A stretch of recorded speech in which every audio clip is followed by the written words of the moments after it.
Short-term urgency to act and to support Ukraine, but also to address the long-term need to take on more responsibility for our own European security.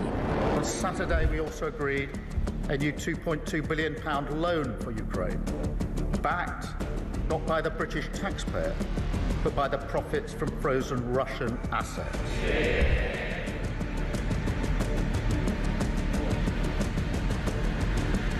It is my pleasure to bring from His Majesty the King a letter. He sends his best wishes and his regards, of course, but he also asked me to bear this letter and bring it to you.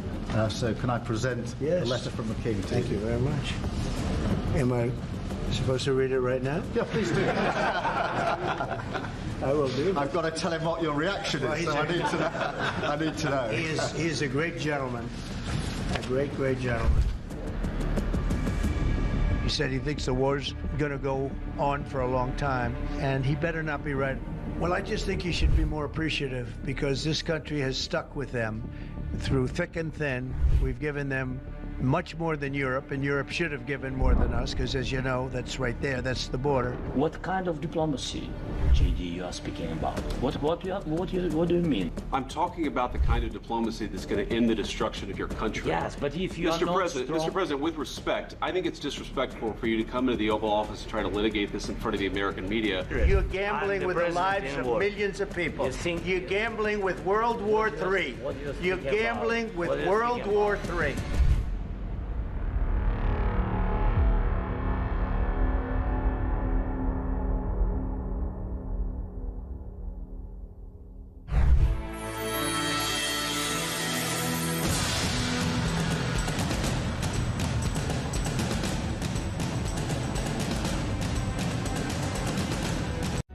Across the UK, on DAB+, on your smart speaker, on your smart TV, and on your side.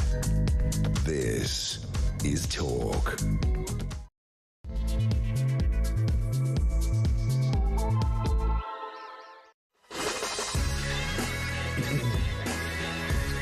Good morning and welcome to Morning Glory. It's coming up to 3 minutes past 6. It's still dark out there, but don't worry, we are going to shine a light on some of the stories that we need to see this morning. Emma Webb, nay Trimble. I don't know which way round that goes, actually. The other way. Emma Trimble, nay Webb, sorry, is here. I'm just going to call her Emma Trimble, it'll be easier. She's going to look at some of the stories we've got in the papers. I've got a banana, which is great. We're going to be eating that a bit later on. Also, we're going to be looking at Jonathan Reynolds this morning, who's finally come out in Parliament, and he thinks he's going to get away with it by saying that he's sorry he pretended to be a solicitor, but nobody's going to notice now because he did it when nobody was really watching. Well, guess what? We were watching, Jonathan. We're going to play your little tape out every single hour of every single moment of the rest of the week. Also, we're going to be celebrating International Women's Day with Angela Rayner and Rachel Reeves, who seem to think that they're really, really clever people because they're women and they've managed to get big jobs, important jobs in the government. Well, I'm not surprised at that. Why wouldn't you be intelligent as a woman? Why wouldn't you be clever as a woman? Why wouldn't you be somebody with some great ideas? Unfortunately, they both haven't got any of those things, but they've still managed, despite their disabilities, to get to the top of government. Absolutely wonderful, isn't it? This morning we're going to be talking about the civil service. It turns out that basically Starmer wants to turn the civil service into AI robots. Well, I guess he's the expert, isn't he? Minister of Defence, Home Office, We've got King Charles talking about his affection for Canada, despite the fact that they seem to have been taken over by an unelected absolute dictator in Mark Carney. Smart meters are going to be forced on punters who are in the receipt of British gas energy. Also, we're going to be talking about the happiest song ever. Some people think it's Walking on Sunshine. I don't know if you agree with that, and we're not going to do that sort of ridiculous thing that music radio does, but we are going to speak to Steve Denny from Virgin Radio about what is the song that makes you happiest, whatever it is that you want to tell us about. Also, of course, the latest from Reform. We still don't really know what's going on. We've asked Nigel Farage to come on. We've asked Rupert Lowe to come on. They still haven't come back to us and said they want to come on. But, you know, they're sort of still hiding in plain sight. What is going on with these people? 0344 499 1000 is the number. It's 5 minutes past 6. If you've forgotten how to get in touch, here's how you do it. Hi, Mike. Scott from Leicester. Morning, Mike from the South End. Morning, Mike. Good show as always. Morning, Mike. Sue from Farncombe here. Hi, Mike. It's Clem from Suffolk here. I actually agree with Dan Hodges for once. Morning, Mike. Dan from Norfolk here. Now, due to poor dietary choices, I tend to be a bit of a man with breasts. I'm just wondering if the St George's ambulance are now going to treat me like a woman. Yeah, well, listen, we can all claim that at some point or other. Also, Channel 5 has decided to rebrand themselves, right, as, wait for it, 5. That's the rebrand. How many fingers am I showing? 5. Yeah, what's the name of your channel? 5. What was it before? Channel 5. And it's spelt out F-I-V-E, right? Now they've rebranded it as the number 5. I'm not sure what the point is. They've given Vanessa Feltz a show. They might as well not have bothered. That'll send the old viewers racing off to every other channel everywhere else they can find. 0344 499 1000. This is Morning Glory. Emma Trimble, how nice to see you. Oh, it's very good to be back. Very good to see you. I mean, I don't know where to start, really. Let's start with Jonathan Reynolds, because I'm never going to tire of playing this video. Jonathan Reynolds, who pretended to be a solicitor, has given what can only be described as the most ridiculous sort of apology, not apology, to the House. He did it yesterday in the afternoon when hardly anyone was watching. Let's give it a big audience. Yeah, it's a bit like there's blood in the water, isn't it? There is. Every investigative journalist must be, you don't have to do much investigating. There's not many of them. A lot of people going through LinkedIn and seeing which of these Labour MPs might have, or cabinet ministers might have. Well, they've all done it, CVs. haven't they? If they're not exposing themselves to 13-year-old girls, they're messing up their CVs and pretending they did something they never did. Well, I've heard lots of people defending them, saying, well, we all inflate our CVs. Well, actually, no. No, we don't. And particularly if you're in a position, where there's at least supposed to be some transparency and accountability to the public, right. You should be trustworthy enough to not be lying on your CV, not be lying in Parliament. There's a very small difference maybe between saying that you're a solicitor and you're a trainee solicitor. He might try and claim. I don't think there is. I think you're either a solicitor or you're not, in my view. And if you're a trainee solicitor, you're not a solicitor. Yeah, I mean, it just sends the message that people like him and Rachel Reeves are dishonest in a way that is, it's like a slip of the hand, and that the public can't entirely trust what they say. There might be a slither of truth to it, but they've got a track record of being disingenuous. Right. But this is what con men and con women do. They give you a little piece of some information that might be right, but they extrapolate to such a point where they make out that they're doing something that they haven't done. Let's just have a look at the clip now. It has come to my attention that in a speech I gave on the 28th of April 2014, recorded in column 614 of Hansard on the subject of high-speed rail, I made a reference to my experience of using our local transport system in Greater Manchester when I worked as a solicitor in Manchester city centre. I should have made clear that specifically, Madam Deputy Speaker, that was a reference at the time to being a trainee solicitor. This was an inadvertent error, and although this speech was over a decade ago, as it has been brought to my attention, I would like to formally correct the record, and I seek your advice on doing so. I mean, it's been brought to his attention that he told a lie 10 years ago.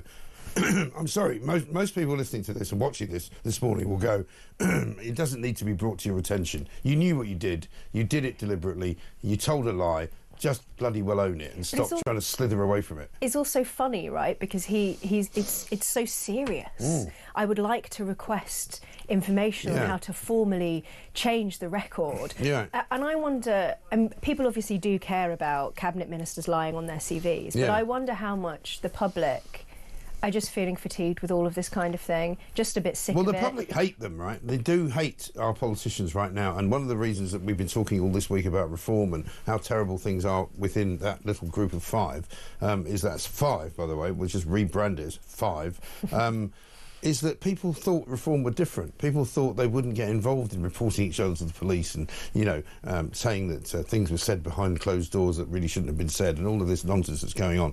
And nobody can quite understand it. But for the Tories and Labour, they have lied to the public for years about everything. And this is just their admission. I mean, and funnily enough, even as he said it, he told another lie, because he said, when I was a solicitor in Manchester 10 years ago, when he wasn't a bloody solicitor, he weren't one.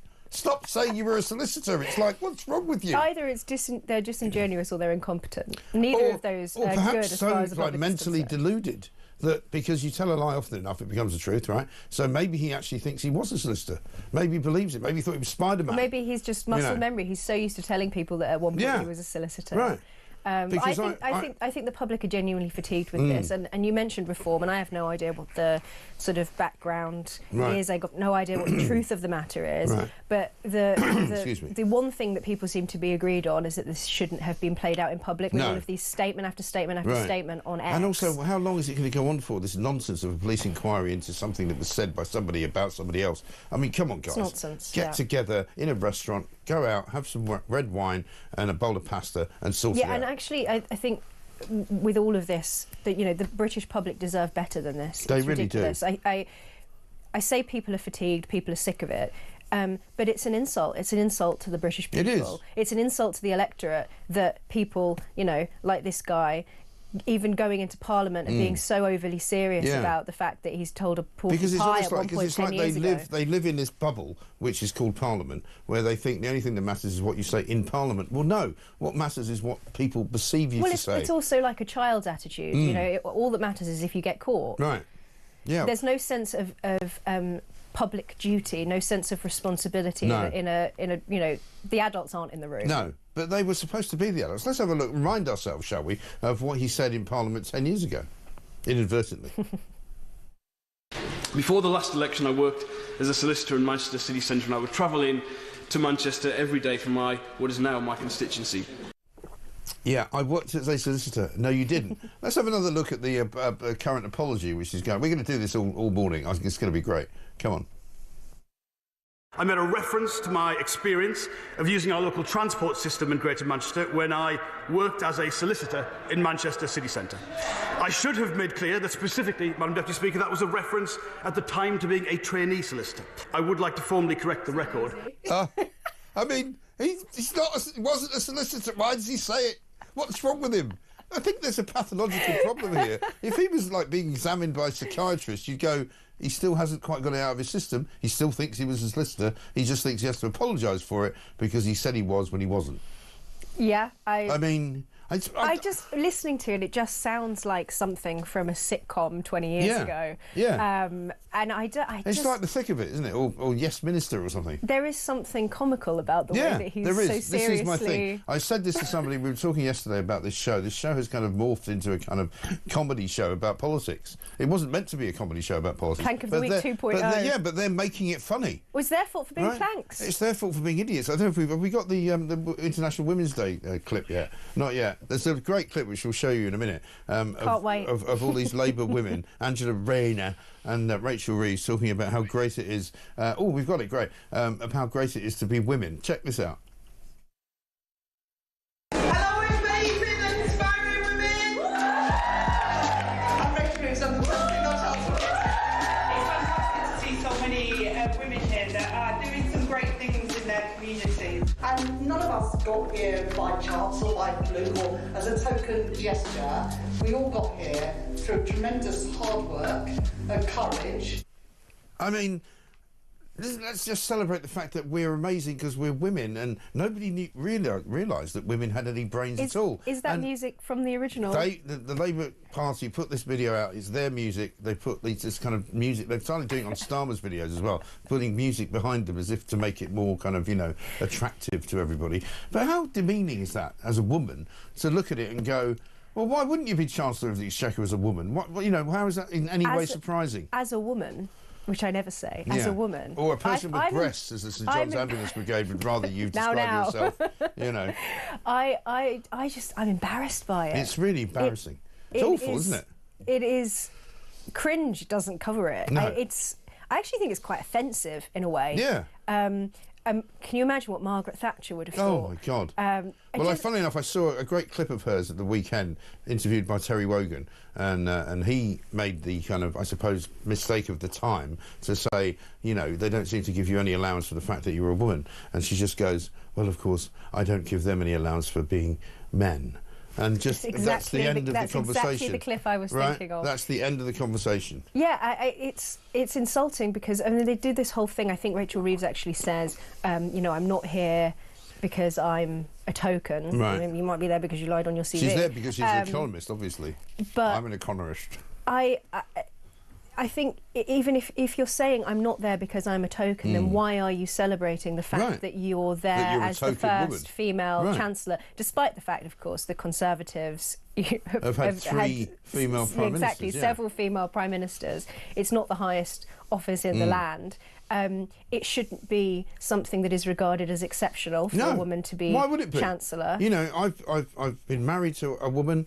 I've got a daughter who's a woman. I've had girlfriends who are women. Some of my best friends are women. I've got a sister who's a woman. You know, I don't have to say to them, "Isn't it amazing how well you've done in life with being a woman and all that?" They would slap me round the face faster than you could say Jack Robinson. I think it's really insulting, but it's bizarre that they think they can have their cake and eat it. Yeah. That they can, in one sense, claim, well, I'm not a token, I'm here just on the basis of merit, but then also celebrate being a woman in that role.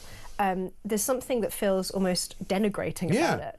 Yeah, because typical left-wing behaviour where in order to sort of big up a group of people, they sort of almost have to be patronising to them in the same way that they are about the Muslim vote, in the same way that they are about every group that they sort of, you know, proselytise, because they can't allow them just to be. They have to kind of give them special treatment. Yeah, I mean, I've been saying this about DEI for years. Yeah. It harms those who get tokenistically put into positions, whether they're there as a token or not, as a DEI hire, whether you're a woman, you're some kind of minority, because you never know whether you're there on the basis of it's a disability to be a woman. Well, you never know whether you're there on the basis of your merit or whether you're there just because of some immutable characteristic, and that means that you can't actually, you know, accurately weigh yourself up against your peers. You don't really have the satisfaction of knowing that you've got there because you've worked hard, because you never know whether or not you're just some DEI hire. Yeah. And I, as a woman, hate that. Yes, of course. Speaking of which, we'll come back to this in a minute, and we should really, if we can, find that other clip that I love of Keir Starmer introducing the fact that Rachel Reeves is going to be the first female Chancellor of the Exchequer. Maybe we'll get that after the break. But City watchdogs scrapping diversity, the Bank of England getting rid of the inclusion drive because of Donald Trump. I mean, it's glorious, absolutely fantastic. Let's get a voice note from Andre. Oh, hello, Mike. Andy in Portsmouth here. I've been a taxi driver for, 30 years now, but I'm thinking of a change of career. And I had to go to the dentist last week for a filling, so I think I might put on my CV when I apply for a new job that I'm a special odontologist. See if I can get a job in that field, see if I can blag it. What do you reckon my chances are, Mike? I say if you want to work in the Department of Health, you'd be probably absolutely spot on to get in there with that, because why not? I mean, it's apparently all the rage. Just lie about what you've done before, as Jonathan Reynolds has done, and if he thinks he's getting away with one play of his little clip from yesterday, he's wrong. I'm going to play it all the way through the show this morning, 4 times, every single 15 minutes, I think, because it's that good. Emma Trimble is here. I'm Mike Graham. This is Morning Glory, 18 minutes past 6. Back after this.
DEI and all this anti-whiteness and this reintroduction of racial thinking that we saw under the banner of wokeness, all of that went out the window. I think what we're seeing with the Bank of England scrapping this diversity thing, and it's happening in different institutions as well, this is the Trump effect. Everyone can slag off Donald Trump as much as they like, and they can say he's a monster and an oaf and all the rest of it, but he is changing the Western world. This is the ripple effect of Trump's war on DEI and Trump's war on wokeness.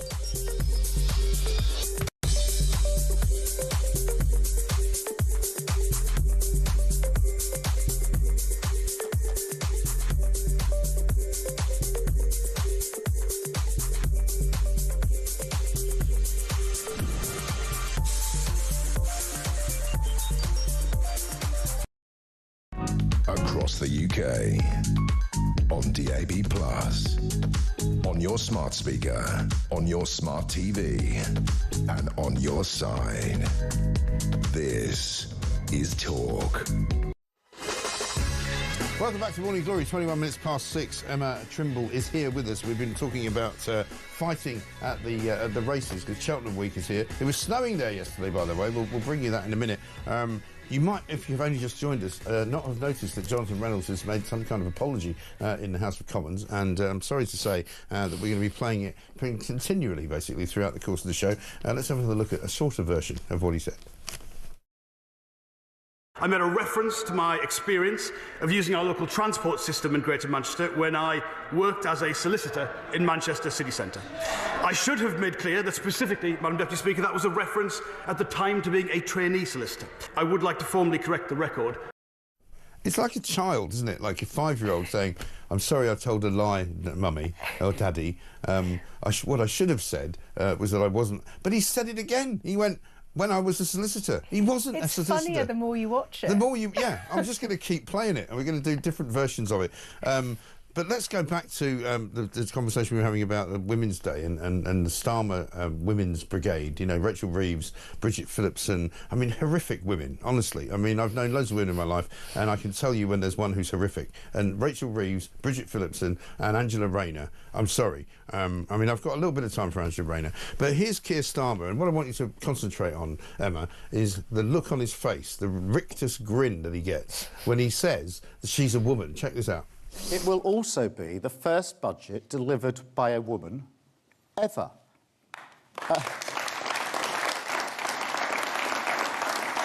That is a moment of pride. When Rachel Reeves stands up, she will be making history. And I can tell you, young women and girls across the country will be watching, they will look up, and they will notice. And I've said before when we played this, they will look up and go, Jesus Christ, what's she done to the economy? Because she's completely wrecked it, right? But isn't that extraordinary? It's the tone. Oh, hasn't she done well? She's a woman. Oh, she's a woman. The only thing worse than that was when he put his hand on Donald Trump's shoulder and held it there for just a bit too long, you know, and you just thought, just don't, just stop. Sycophantic. Please, just don't do it. Yeah. What is wrong with him? It sends a shudder down my spine to hear him say that it's some victory for women and girls everywhere. I don't want to be associated just because of my sex with Rachel Reeves or Angela it's almost Rayner. as though they want you to think... I have nothing in common with them. I have more in common with, you know, right-wing blokes. Right. I identify as a blokey a blokey boomer. Well, it's one of your great charms, you know, is that you're not, you know, I don't look at you and go, Emma's a woman, therefore I have to treat her differently, or I have to congratulate her every time she comes in for being able to actually get up in the morning and make sense. It's ridiculous. Should be at home knitting or something. Shouldn't you be cooking for the family or something, you know? It's ridiculous. Yeah, I find it strange. I mean, I'm sure everybody would agree with this, that unless they're insane, that it's bizarre that it's come to be thought of as progressive to want to be seen as a woman. I don't want to be seen as a woman. I don't want my successes to be associated with some immutable characteristic that I have no control over. Exactly. It's like the Martin Luther King, judge me by the content of my character, not the colour of my skin, not my sex either.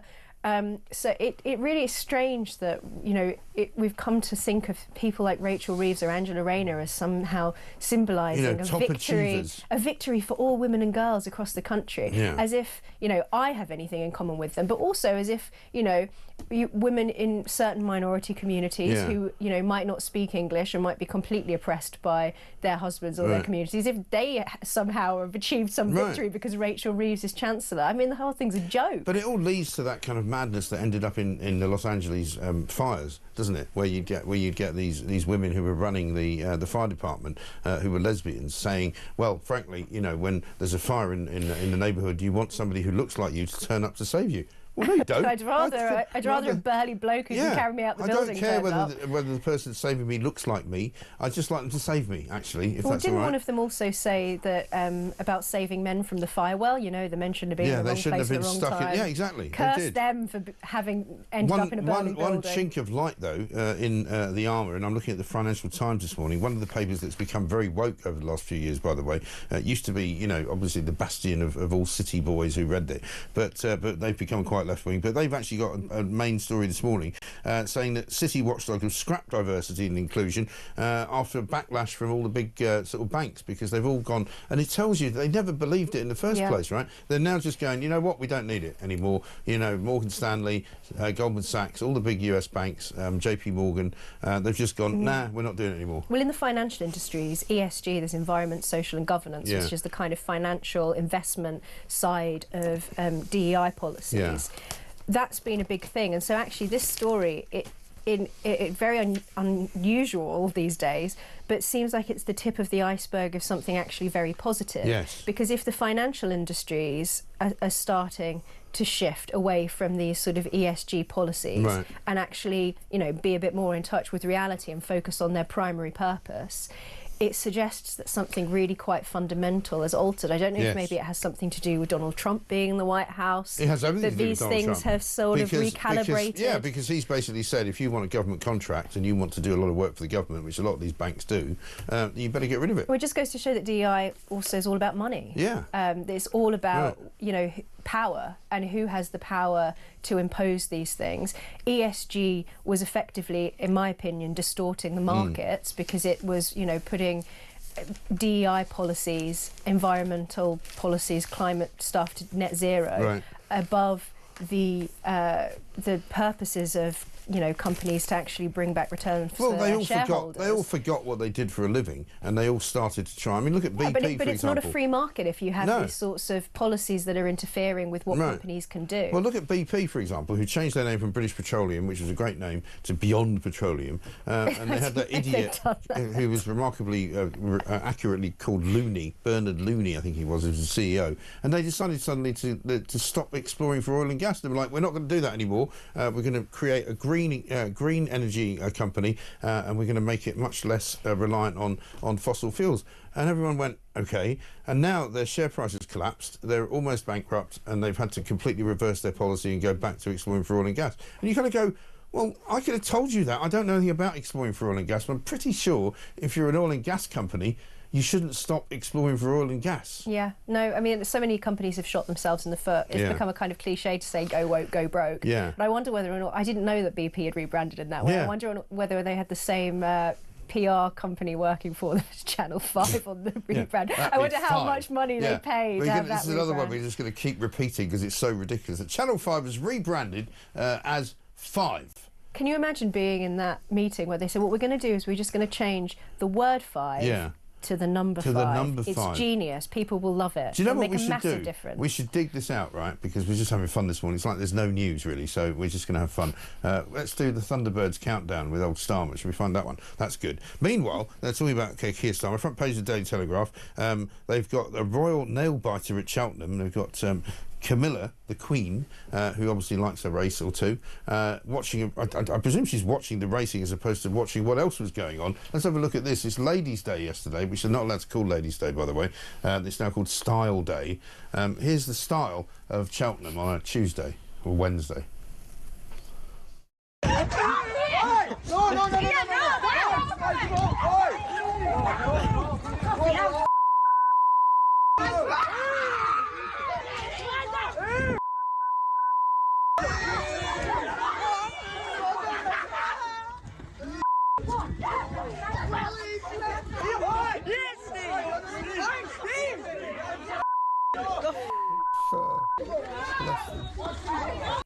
It's such a British day out, isn't it? Yeah. It's great that they've provided the entertainment between the races as well. There's Isn't it nothing nice? more British than some horse racing Some women and a fight. punching each other, drunkenly losing their shirts. Well, maybe literally. we should start calling it Ladies' Day again, and then people will start behaving like they're ladies. Yes. Oh no, women will start behaving like they're ladies. And I'm sorry to keep repeating it, but we did do this story yesterday, so it's a legitimate story. We don't call them women anymore. People with breasts, please, because otherwise people from St John's Ambulance Brigade won't know what to do. But you just had a caller in who said that he's a man, but he's got breasts. Yeah, I know. People with cervixes, surely. Well, at least that's genuinely immutable. This was specifically to do with giving people their CPR, because you have to sort of punch their chests and do that. Right. And so if they may have breasts, it might be a bit embarrassing while you're saving their life. I mean, it's so ridiculous. I can't even begin to tell you. You'd think that they wouldn't be concerned about what's embarrassing if saving someone's life. Well, is exactly. at stake. It's like, is it okay? I remember watching Country File. I used to watch it just to get annoyed during COVID, and they had these people from somewhere in Wales who were on some river sort of patrol, and they were practicing giving people CPR, but they said obviously we can't actually give them CPR because of COVID. And you're going, what? So you can't give them mouth-to-mouth resuscitation in case you kill them? And they actually said that. They were like, yeah, that's the thing, because if we give them CPR and save their lives, they might die of COVID. And you're going, sorry, what? Am I living in a parallel universe? I mean, anyway, here we go. Joanna from Salisbury says, Mike, I love your guest saying that she likes to get a position because of merit, not because she's a woman. Well, Rachel Reeves didn't get there on merit. She was the tea girl at the Bank of England. Morning Mike says, Nan in Wales. Does that video for International Women's Day mean Labour admit they know what a woman is? Or was it a teaching video for Keir to show this is a woman? What an embarrassment for a real woman. Because we forget, of course, that Keir Starmer thinks that only something like 99.9%, is it, of women don't have a penis, and he still thinks that there are some women who do. I don't think anyone knows what Keir Starmer thinks. I'm not sure that Keir Starmer knows what Keir Starmer thinks. No.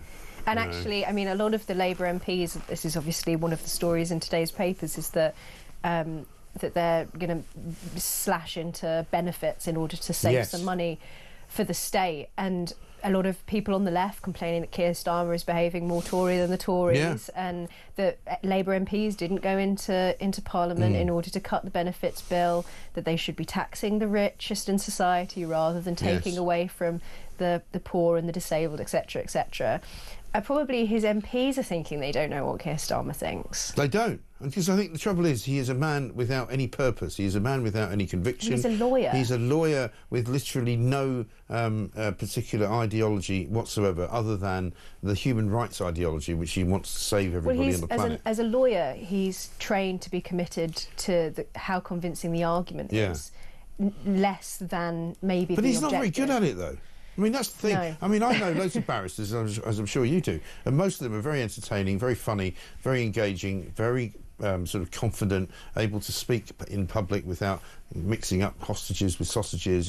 He just doesn't appear to be any good at being a lawyer either. Was he he would have presumably at some point, been in a court as a barrister, trying to make a nobody convincing can find any evidence of it. So I wonder whether he's maybe faked his CV a bit as well. He somehow became the Director of Public Prosecutions sort of by default. But he was never actually in a courtroom, because I don't understand. Because if he was my lawyer, I would be very worried going into any kind of case, thinking this guy hasn't got it. Well, he is surprisingly inarticulate for a lawyer. Actually, it's a good point.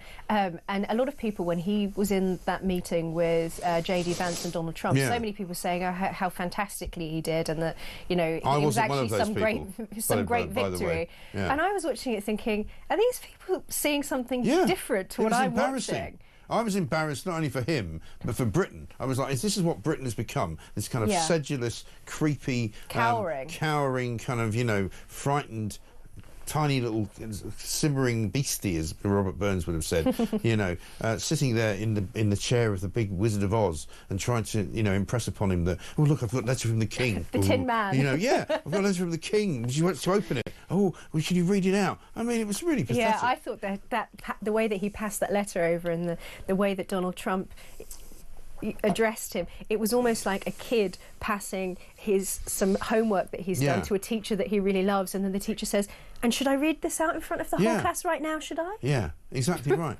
It's just bizarre. So embarrassing. Anyway, if you just joined us, I'm sorry about this, but we're going to be playing this all day.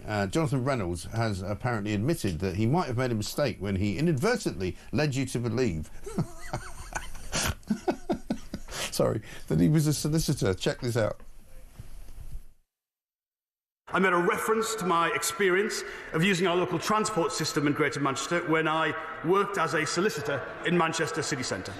I should have made clear that specifically, Madam Deputy Speaker, that was a reference at the time to being a trainee solicitor. I would like to formally correct the record. Yeah, thanks, Jonathan. I'd like to formally correct the record that they've put you down as somebody who's actually got a brain, and you obviously don't. He's the business secretary of the cabinet of this government. I don't know if you know the answer to this question. I don't. But if he was a trainee solicitor, what was the reason that he didn't become a solicitor in the end? Well, that's a very good question. Funnily enough, nobody's asked that question. I presume he couldn't stand the pace, or he was offered a different opportunity. And Parliament much slower pace than being a solicitor. Well, he ended up. I think he went into be a councillor previously before he ended up being an MP in 2010. I think he said. Well, if a councillor does their job properly, they're doing an awful lot of work. Yeah. So if that was the reason why but you're he right, chose though. not to Why be a would you quit the chance to be a... Why not just qualify as a solicitor and go, I've got that qualification, and now I'll be a councillor? Also, if he didn't qualify as a solicitor and he's going around saying that he is a solicitor, that would suggest that he really wanted to be a solicitor. Yes. For some reason failed because he thinks and doesn't want to admit the failure. Yeah, and it sounds better to say that you're a solicitor than it does to say you're a councillor, right? Yeah. So he must think that. So, yeah, you're right. Why did he quit? Why is no one asking that question? I know. I mean, who knows? This from Dave, who says, "Morning, Mike. Does this mean that Reynolds will need to now formally correct the record twice?" Well, maybe if somebody from was it the Bank of Scotland or wherever it was that Rachel Reeves was, some whistleblower did come out and give more information about it. So maybe there's somebody listening to this show who knows why works Jacob with Jonathan Reynolds. Yeah, maybe he wasn't any good at it. I mean, there's always that. One from Bill in Cheshire. Reynolds' apology and asking the Speaker's advice, Ray, how to correct the record. Good luck with that. He's probably on his hoily days, spending more of our money. Yeah, this is Lindsay Hoyle, of course, who we've revealed last week to have spent £250,000 of public money flying around the world, apparently telling everybody how great British Parliament was. Funnily enough, he went to the Cayman Islands, he went to Singapore, he went to Jakarta, he went to Doha, he went to Jordan, where he stayed at the Four Seasons, took his wife with him on a number of occasions. These people are just having a laugh. They're just ripping it out of us, aren't they? It's ridiculous. Anyway, coming up, Keir Starmer on the front page of the Telegraph. I'm sorry that this is turning into a comedy show, but it just is. He says, I'll tackle the flabby state. Keir Starmer. I mean, he can't even make the borders safe. He can't even literally, walk straight or lie straight in bed because he's so busy telling untruths about what he actually is going to do. And he still keeps putting out tweets saying he's putting more money in the pockets of ordinary working people. He's not. He's just ripping it out of us. Anyway, Emma Trimble is here. I'll be back after this. 5, 4, 3, 2, 1. It worked.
across the UK. On DAB+, on your smart speaker, on your smart TV, and on your side. This is Talk. Welcome back to Morning Glory. It's 6:40. The time is going absolutely as quickly as you can imagine it going. Emma Trimble's here. We're looking at all the stories in the papers. We're actually 40 minutes into the show. We haven't really looked at any of the stories in the papers. Time flies when you're having fun. With Keir Starmer. But one of the stories that I did notice this morning is that that Channel 5 has rebranded. Guess what they're going to be called now? 5. Keir Starmer, 5. I mean, just ridiculous. Have a look at this, though. Front page of the Telegraph. This is a proper story. I will tackle a flabby state, says Keir Starmer. Record tax and spend has failed to improve frontline services. It's almost as though they've all sort of woken up in Sleeping Beauty from, you know, the sleep of 100 years and gone, all that money we gave to the NHS doesn't seem to have made any difference. All that money we've put into welfare seems to have created more people on welfare. Yeah. You know, I mean, we've been telling them this for years, right? They've finally listened and they've worked out that actually maybe giving them more money isn't the answer. Yeah, it sounds a little bit like he's going to get the state on the Ozempic or something. Oh, exactly, yeah. I mean, people have said this about Labour before. It's great to say the thing, but you've also got to find a way of doing the thing.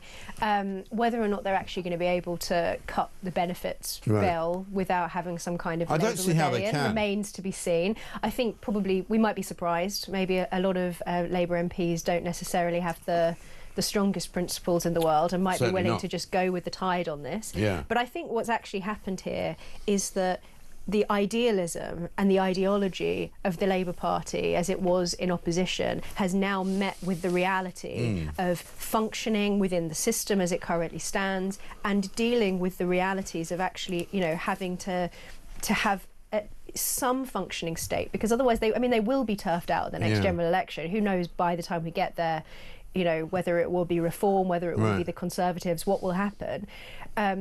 But they do have to come into some kind of contact with reality, and they should absolutely be, trimming the fat off of the state. The fact that, there's a lot of it. But they've also been increasing the size of the civil service and increasing the quangos since they've been in office. Well, apparently they vowed to get rid of quangos, like every government does, and since July of last year, they've actually introduced another 27 of them. Yeah, and it also seems like a bit of a joke that they're talking about this whilst also going ahead with the Chagos deal.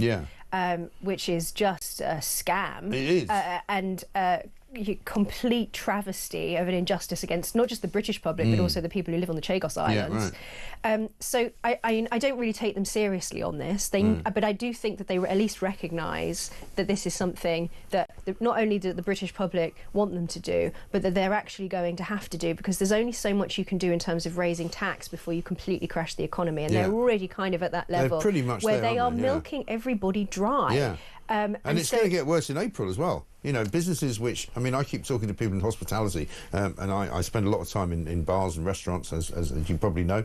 I don't pretend that I don't do that. And everyone that I speak to who owns those establishments goes, we're really worried about what's going to happen because people aren't going to be out in as many numbers. And I spoke to, we had a TalkSport correspondent down at Cheltenham yesterday, and I said, how's the attendance? And he went, it's down a bit because people just don't have the money. Yeah, I mean, and also that there's a sort of side from that. They're also seem to be on a crusade to kill off pubs.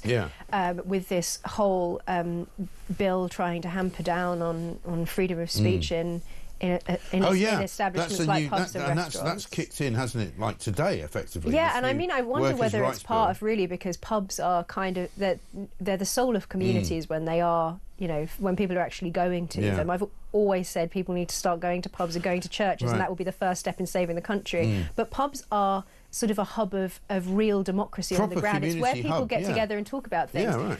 And the idea that the government could think it has the authority to clamp down on democratic discussions in public houses in a democracy, I think shows the attitude of the government overall. So yeah, I think when you'll have people on the left of the party who will be saying, you know, this is targeting the poor, etc., etc. But the reality is, the benefits bill, most people would be in favour of having some kind of safety net for the poorest, the weakest, the most vulnerable in society if something really goes wrong. Absolutely. But the way to provide for those most vulnerable people, is to ensure that the people who are scamming the system, and also the people who are not necessarily intentionally scamming the system, but are receiving things that they shouldn't be receiving because the state doesn't and who are operate then properly. sort of trapped in that way of life where they don't feel like they need to get out of it. I think I do believe that the leadership of the Labour Party sincerely do want to get more people in work, because they at least recognise that this is a problem for the country. Yeah. Well, they need to just economically, because the cost of them not working is huge. But they're not coherent, because they're pulling in all of these different directions, like this thing with pubs, the Chagos Islands, all of these different things.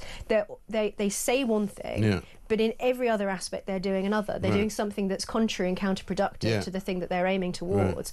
So they're never actually going to succeed in effectively getting there. I mean, the NHS is a perfect example, because that's just a big black hole that keeps the more money you put in, the hungrier it gets. Yeah. And so in that sense, actually, they do need to put the NHS on Ozempic to just get rid of its absolutely appetite. Right. Yeah. And Wes Streeting says he's going to do it, and he's got rid of a couple of people at the top end of NHS England, and maybe he will. Well, they should start by scrapping DI roles. Right, of course. Get rid of every single DEI role in the whole of the NHS and focus on making sure that frontline workers are being paid the most, making sure also that we don't need to import people from other countries in order to fill these jobs in the NHS. Train up those who are out of work. There are millions of people. I think it's, it's 9.5 million people who are currently not economically active. So the idea that you can't train those people up to do jobs in the NHS or something productive. Sure, there'll be some people who are disabled, some people who can't work for very genuine reasons, but all of those people. But it's not all of them. If it is genuinely that many people are not capable of working, then this country has an even bigger problem than we thought it did. But that's it, because I was going to ask your opinion as well on just your own personal sort of experience of the way that Britain is currently operating. My sense is, and I'm not a negativist, I'm not, a pessimist, I'm generally a very optimistic person, and I think we will get out of it, but it seems to me at the moment that nothing works. No, it doesn't. I mean, there's a story we've got this morning about smart meters being sort of forced on British gas customers. I've been having a row with my electricity supplier about putting a new meter in, because I suspect it's a sort of smart meter by stealth that they want to put in, and I don't want to do it. You try and get a train, then trains don't run. You try and drive somewhere, the roads are closed. You try and, get a passport or a driving licence, it takes forever. Everything seems to be difficult now. It's even small things. Like I noticed in our town centre where I live, that they've obviously filled in some kind of pothole area on the pavement, which is a nice paved area. It's beautiful historic place, clock tower, everything lovely, beautiful. And then there's this big strip of tarmac that they've just plonked onto this lovely paved area, and it just shows the attitude of sloppiness. Like the bins are not getting collected. Councils are talking about collecting bins even less. In Birmingham, there are these giant cat-sized rats. They're all giant, We've been doing with that story, because the bins aren't being collected. You're right, nothing works. I have to take trains to various parts of the south all the time. The trains never work. The trains to Oxford seem to work, at least when I take them, less than 10% of the time they're working properly. I think people's experience of the country is that things don't work, and also the attitude of people even in shops. I mean, I've noticed recently, anecdotally, shops leaving even things like meat, leaving things on the shelves that are out of date. And when you tell them, they react like they don't care. No. They'll take the one thing that you've told them is out of date, and you'll tell them, but the whole shelf is out of date. You've got to take, you can't be having out of date meat on the shelves. And they just kind people of don't care. Shrug their shoulders and go, care. what did you expect? And I don't know if it's the COVID effect. Yeah. I don't know if it's just the knock-on effect of the fact that people think, well, the country doesn't work, so who cares anyway? Yeah. But it just feels as if everything it's like entropy. Everything is getting more and more chaotic. Less and less things are working. It's getting harder for people who are productive to be productive, and because they're in an unproductive system. And the sense is that those of us who are playing by the rules and paying our taxes and sort of doing all the right things, putting the recycling over there, putting the bin there, doing the things that they want you to do, we're the ones that are getting sort of stooped. And the thing is that the people who don't do it are getting rewarded. Well, listeners to this show will know it doesn't have to be this way. Right. It just doesn't. Britain could be great. Yeah. But people just have to, actually do something. And that's, I mean, it goes back to this Labour government. You know, it's no good to talk about things. The real sort of golden aspect of Britishness is that we have always been good at doing. And all of a sudden, since, you know, the 90s, it seems that we've just forgotten how to do things, and it's just getting worse and worse and worse. Yeah, absolutely right. Emma Trimble's here. Want to hear your stories on this, actually, because it's always good to hear from you out there in the kind of the big wide world of how your day just goes. You know, whether you're trying to, you know, get insurance for something, whether you're trying to just get from point A to point B, whether you're just trying to go shopping, whether you're trying to find a parking space, anything. You know, it seems to me that, you know, we have a problem in this country that nobody knows how to do anything anymore. Honestly. 0344 499 1000. Let's get a voice note from John on Jonathan Reynolds. Mike, good morning. John from West Yorkshire. I'm just giving you a quick call before I spend a fair bit of this morning amending my CV to add all the various new careers that I realise I have. Having just got dressed and brushed my hair, I realised that I can now call myself a hairdresser. And just before leaving for work, I, as most people do, went to the toilet and following the necessary interaction one has to have with one's body, I realised that I can now call myself a proctologist as well. Dear me, I wasn't expecting that. But thank you very much. Should we check in with Jonathan Reynolds? Because I think he's got an apology to make to us. I made a reference to my experience of using our local transport system in Greater Manchester when I worked as a solicitor in Manchester city centre. I should have made clear that specifically, Madam Deputy Speaker, that was a reference at the time to being a trainee solicitor. I would like to formally correct the record. I love that he says it's been brought to my attention. Plank. I mean, he's got to be Plank of the Week, hasn't he? Emma's here. I'm here. It's 9 minutes to 7. We've got more coming up next.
I think that Vladimir Putin will be happy to agree about peace deal, but maybe he is less enthusiastic about ceasefire, because he already used ceasefire with another side from our point of view, not Ukraine, but Ukraine and Western coalition, Western countries.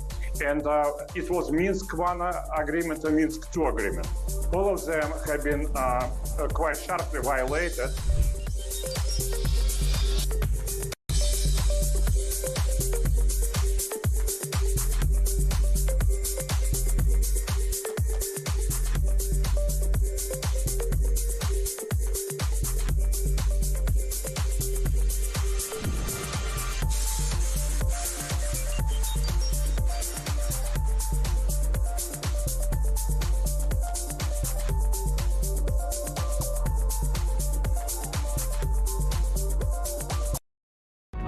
across the UK. On DAB+, on your smart speaker, on your smart TV, and on your side. This is Talk.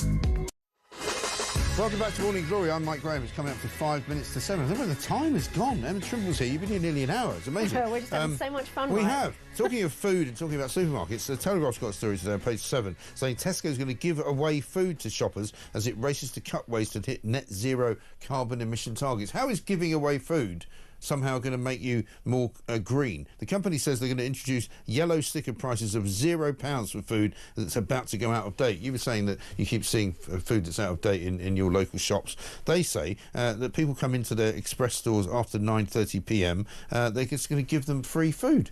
It can't be a good idea, can it? I mean, net zero aside, because I think that's a load of baloney. Baloney, absolutely right. Out of date baloney as well. Say a word I shouldn't say on air. I think it's a whole load of something. We allow cobblers. Cobblers is good. Cobblers. There's a whole load of cobblers. Yeah.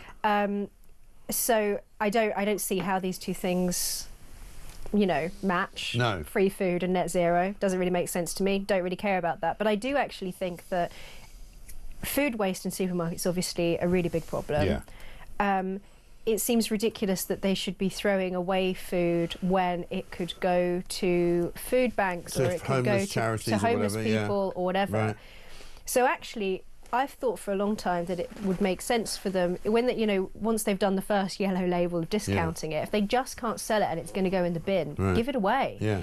And then people won't have to rummage through bins to get the stuff after it's been, made disgusting by going into But what the bin. does it say about a country that is supposed to be on the top level of kind of, G7 nations, which is supposed to be a first world country, which is supposed to provide all the things that people need for life, if you like. But there are people so hungry that they want free food. Well, I mean, this is the result of endless experimentation over the last 30 years, where governments successively have taken irresponsible policies on all sorts of things, including mass migration, which puts pressure on housing, which results in people not being able to get adequate housing, all sorts of problems. But I think ultimately it's like food banks. I often get left-wing people saying to me, if I say I think they'll say to me, food banks have gone up by X number and this is a really bad thing. Well, I actually think that more food banks is a good thing. Not because more people are going hungry, obviously that's a bad thing, but I do think that people should take care of their own rather than relying on the government. So the idea that supermarkets and companies can muck in, and it doesn't have to just be supermarkets, it can also be butchers, grocers, if they're going to throw away food, they can use that to support the most vulnerable in their communities. So it doesn't have to be this sort of centralised, inefficient effort on the part of the government. The things people can do, charitable efforts that people can do, voluntary things that people can do in order to pick up that slack. I also have a view which is unpopular about food banks, which is that if you open up something which is free, lots of people will queue up to get the free stuff, and they may not need it as much as you think they do, but But it's much easier to tell on that lower level in a sort of face-to-face interaction at a food bank whether or not somebody actually needs it than it is through some big bureaucratic system where they're going to the state for help. So actually I think it's a much more efficient way of actually dealing with hunger and homelessness and things like that, to have things that are, charitable endeavours rather than relying on the state. And so actually I do think this is a good idea, but not because of net zero. No, sure. Final story, we've only got about 30 seconds. The happiest song ever, according to Daily Mail, page 3, the happiest song ever is Walking on Sunshine, Katrina and the Waves. I must say, I'm, not a big fan of doing these kinds of stories, but whenever you hear Walking on Sunshine, you do feel good, don't you?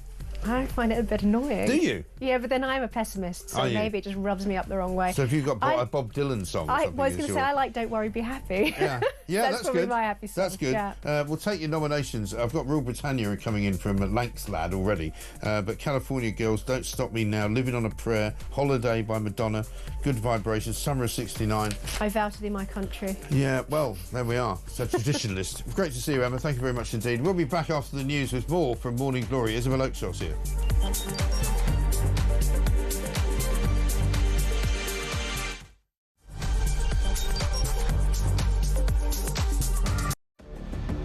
I can announce this government will begin the biggest sustained increase in defence spending since the end of the Cold War.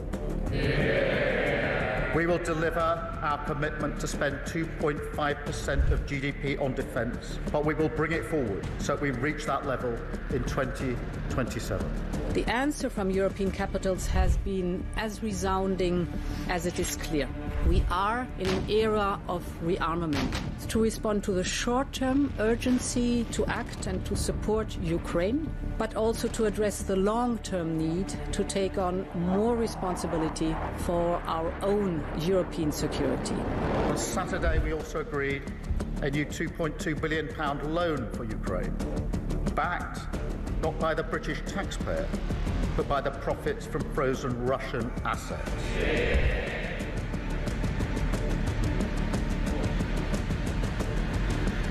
It is my pleasure to bring from His Majesty the King a letter. He sends his best wishes and his regards, of course, but he also asked me to bear this letter and bring it to you. So can I present the letter from the King to you? Thank you very much. Am I supposed to read it right now? Yeah, please do. I will do. I've got to tell him what your reaction is, so I need to know. I need to know. He is a great gentleman. A great, great gentleman. He said he thinks the war's going to go on for a long time, and he better not be right.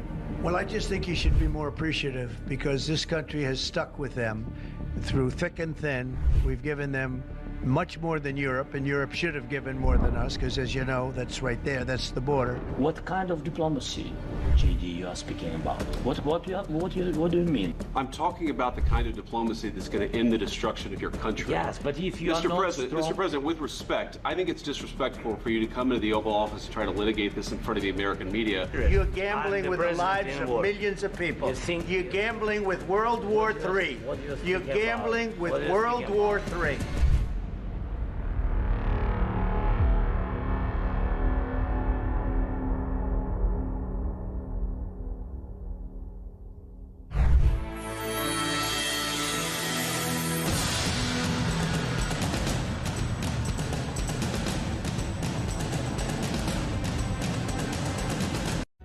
Across the UK, on DAB+, on your smart speaker, on your smart TV, and on your side. This is Talk.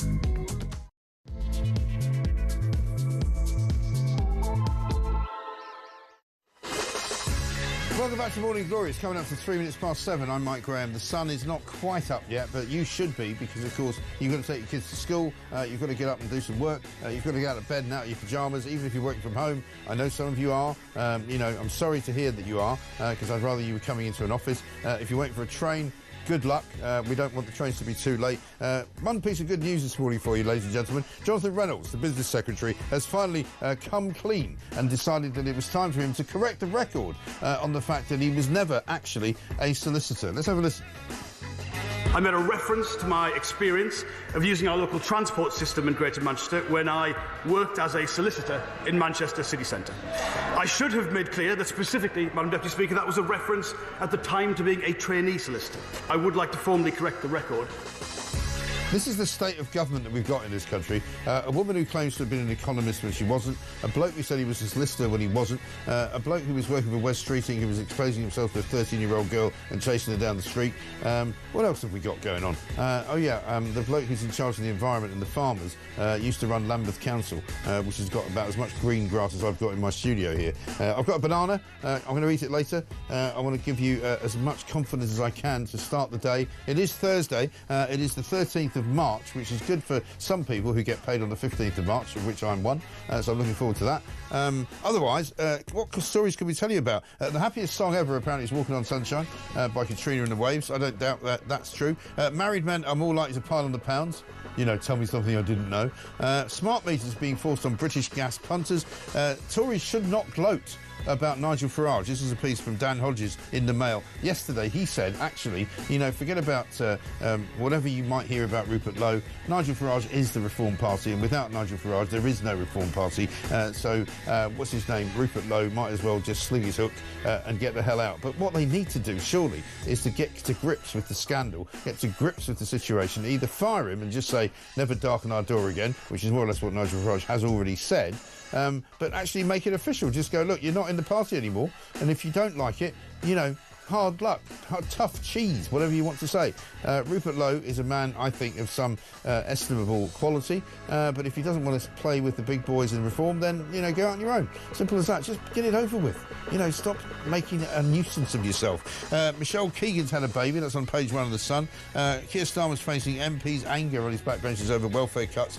But the great news is, city watchdogs on the front page of the Financial Times have said we're going to ditch diversity measures, no more DEI for us, because basically it's an absolute waste of time. But more important than anything, any story I think this morning, 5 million people are now going to face higher taxes thanks to this Labour government. So if you thought it was bad then, it's going to get worse coming tomorrow. 0344 499 1000. This is Morning Glory. Jonathan Reynolds is not a solicitor. I'm Mike Graham.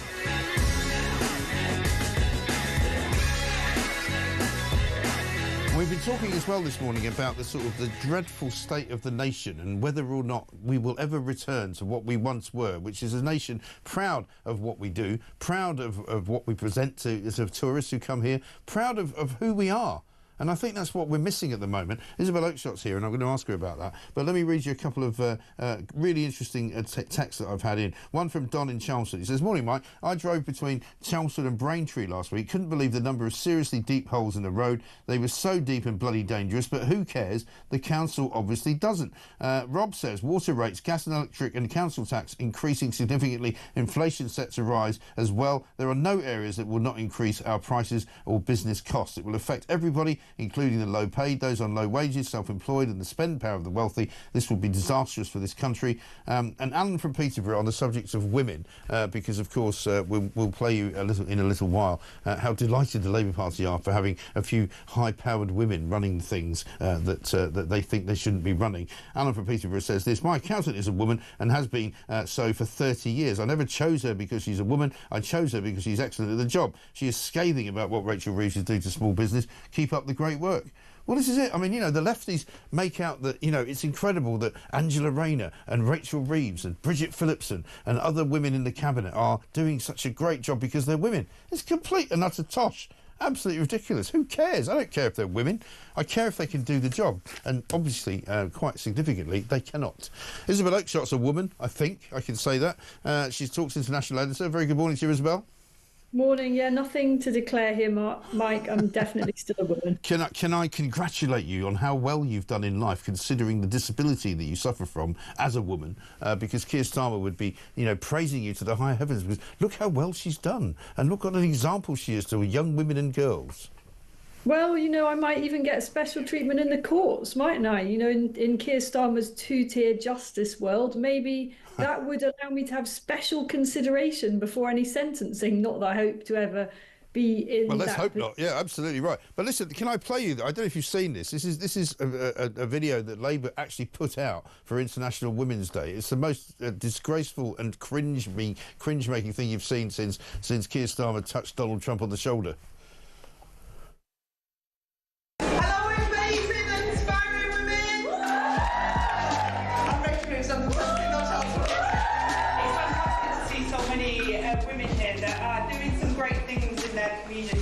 And none of us got here by chance or by fluke or as a token gesture. We all got here through tremendous hard work and courage. I mean, I'm embarrassed for women in Britain as a result of that. Did you get where you are, Mike, by tremendous hard work and courage, or was it sheer luck? I don't know. I mean, nothing quite like praising yourself, is there? I know. This is the trouble. They're all sitting there, and Keir Starmer keeps putting out these videos as well with sort of dramatic music behind them, talking about, you know, saving the pennies and giving people more money in their pockets as working people.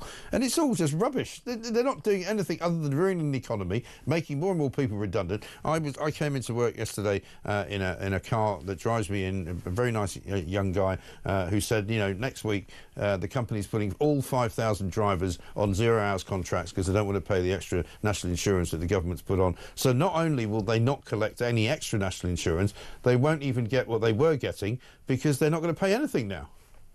And that's being replicated all across the country, hearing so many small businesses make decisions are not going to take on extra staff that they said they would. This all despite Labour's promise that they wouldn't hammer working people. And you raised a really important question at the top of the show, and it's something that people just talk about the whole time. Is Britain rescuable? Can we ever get things back where they were? Well, the answer is not with a totally deluded Prime Minister. And I read the piece that he's written for today's Daily Telegraph with astonishment, really, because it just contains false claim after false claim. One of the things that stood out the most to me was the claim, the completely and obviously fatuous claim, that every penny and every pound is going to working people's priorities. I mean, every single day, literally millions of pounds goes to housing illegal migrants. That's not working people's priorities. That's just a lie that he said there.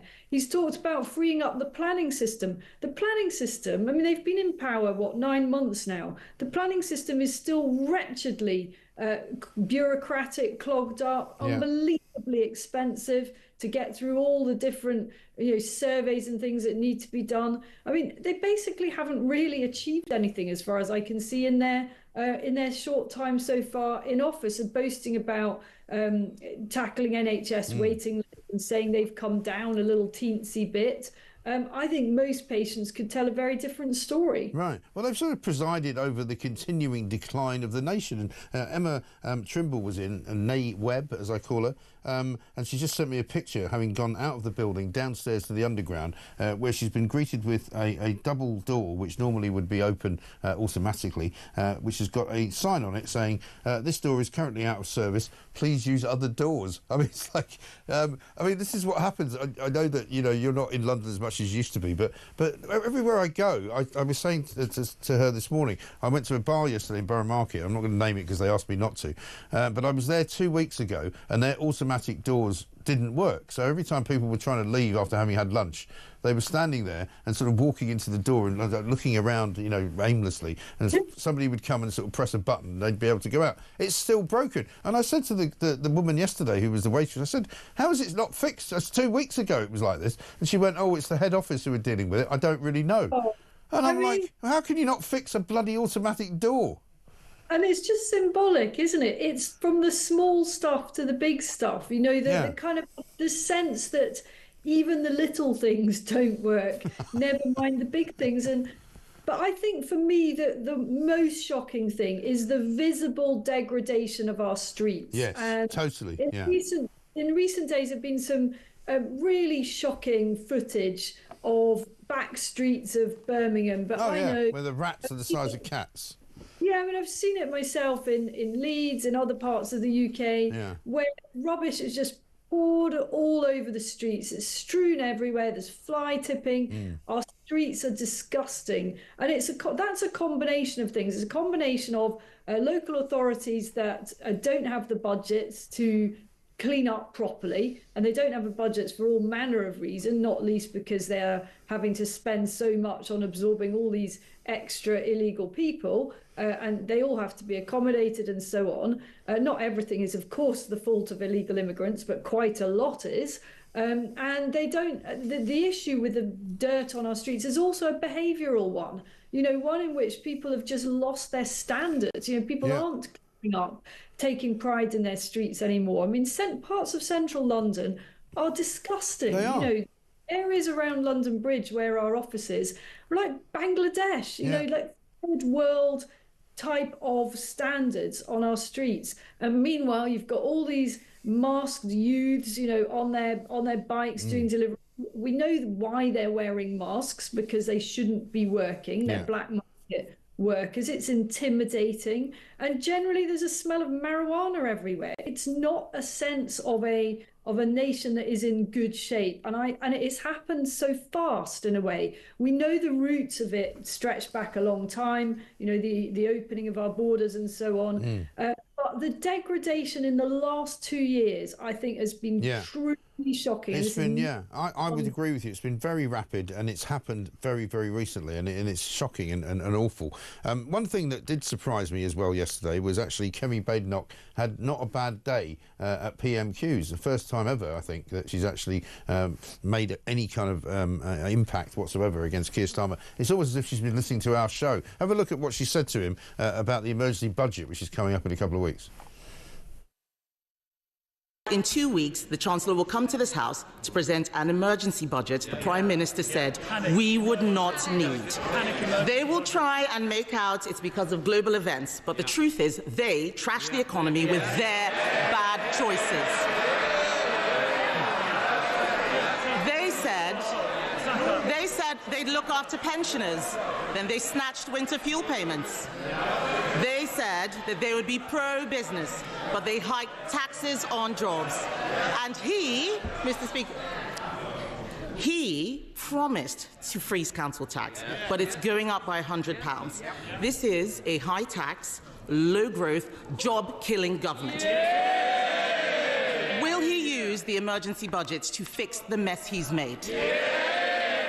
Mr. Speaker, inflation under them 11%, £22 billion black hole, a mini budget that made us the laughing stock of the world, and they want to give lectures on the economy to us. No, thank you very much.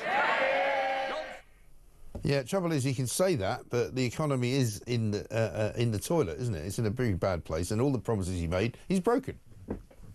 Well, yeah, I mean, Kemi Badenoch was right there, wasn't she? I mean, Rachel Reeves said it was going to be a, you know, whatever, once in a generation budget or something. She wasn't going to come back for more. She is coming back for more. You know, it's not working out for her, and she can sit there grinning like the Cheshire Cat, but it doesn't change the metrics, which show that her plans aren't working. And of course they're not working, because you tax people into oblivion and spend squanderously, you're just in a kind of doom loop. Absolutely right. Got to ask you about reform before I let you go. A lot of our listeners and viewers very concerned about what's going on. Just want it to end, really. They just want to go, you know, why is this dragging on and on? If you're going to get rid of Rupert Lowe, as Nigel Farage said yesterday, just get rid of him, right? Just say we fired him. Why are we waiting for this kind of ludicrous police investigation and you know, internal squabble that seems to be lasting for much longer than it really should?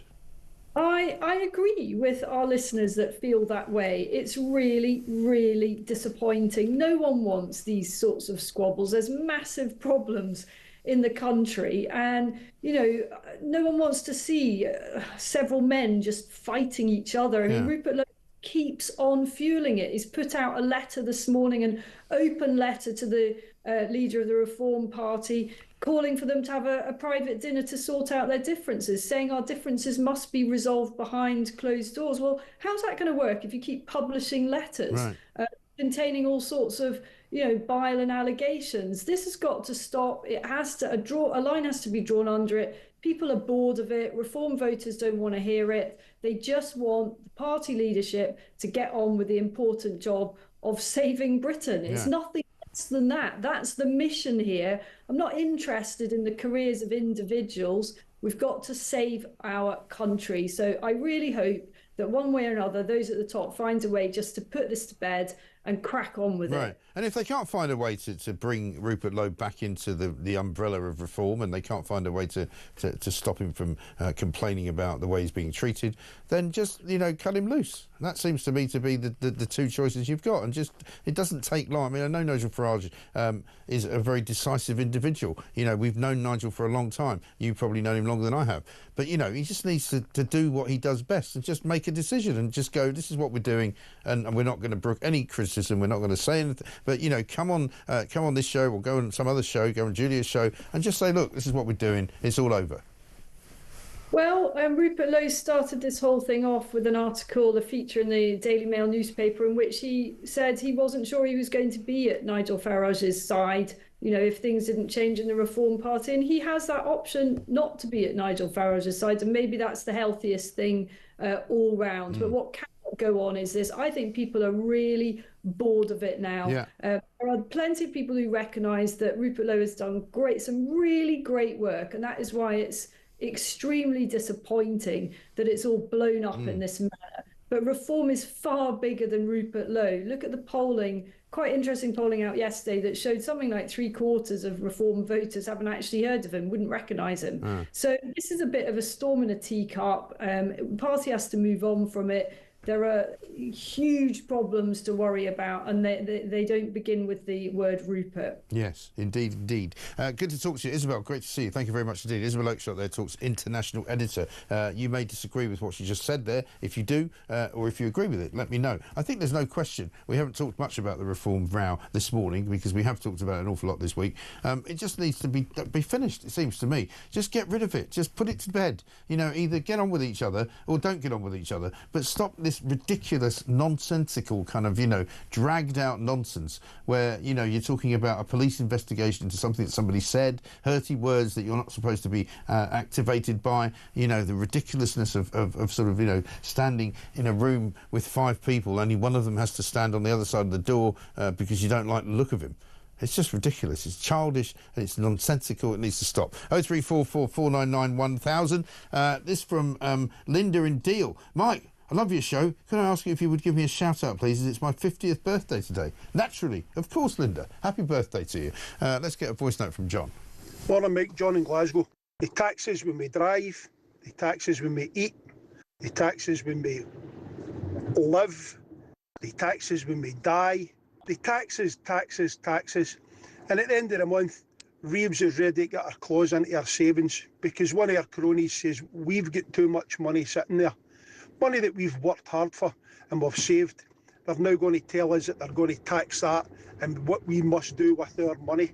Meanwhile, people are landing from all over the world on our shores who have never paid a penny. This country's been driven into the ground by these people. It's a disgrace. It is, absolutely. I must say that did remind me of that Bob Dylan song, Rainy Day Woman, where, you know, it's just... I'm not going to sing it. It's probably in the wrong time. 7.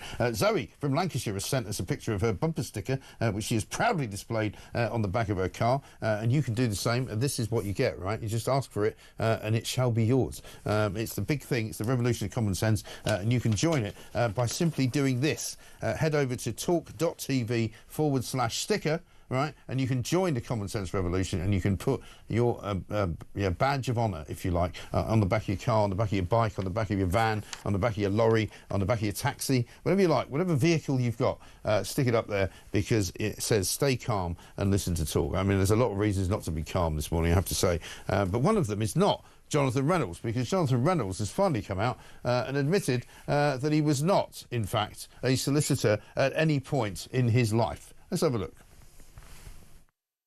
I made a reference to my experience of using our local transport system in Greater Manchester when I worked as a solicitor in Manchester city centre. I should have made clear that specifically, Madam Deputy Speaker, that was a reference at the time to being a trainee solicitor. I would like to formally correct the record. I'm sorry. Yeah, I'd like to formally correct the record. I'm a complete liar. I completely made up the fact that I worked as a solicitor when I didn't. I don't know why I did it. I can't explain why I did it. But I'd like you very much to believe me when I say now that this is the truth, the whole truth, and nothing but the truth. Yeah, thank you, Mr. Reynolds. Let's have him taken down to a place of putrefaction where he can stew for a while without doing anything dangerous to the public purse. How is this guy still in the cabinet? Why has he not been fired? It's an offence to pretend to be a solicitor when you're not, right? It's a criminal offence. He's going to be fined for it. He's going to be deregulated by the Solicitors Regulatory Agency. How is he still in the business of being the business secretary, working for Keir Starmer, the plank who can't lie straight in bed? What is going on? Sorry, this is Morning Glory.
They ran an open borders experiment that saw numbers go up to almost 1 million.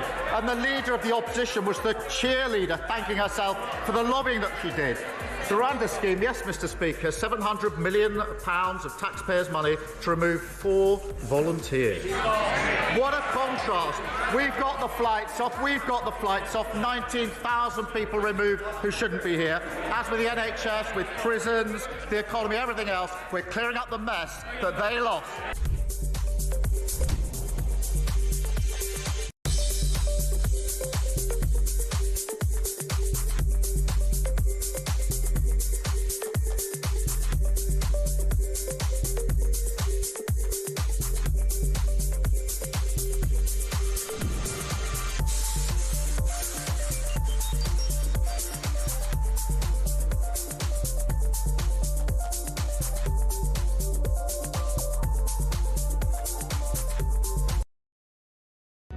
Across the UK, on DAB+, on your smart speaker, on your smart TV, and on your side.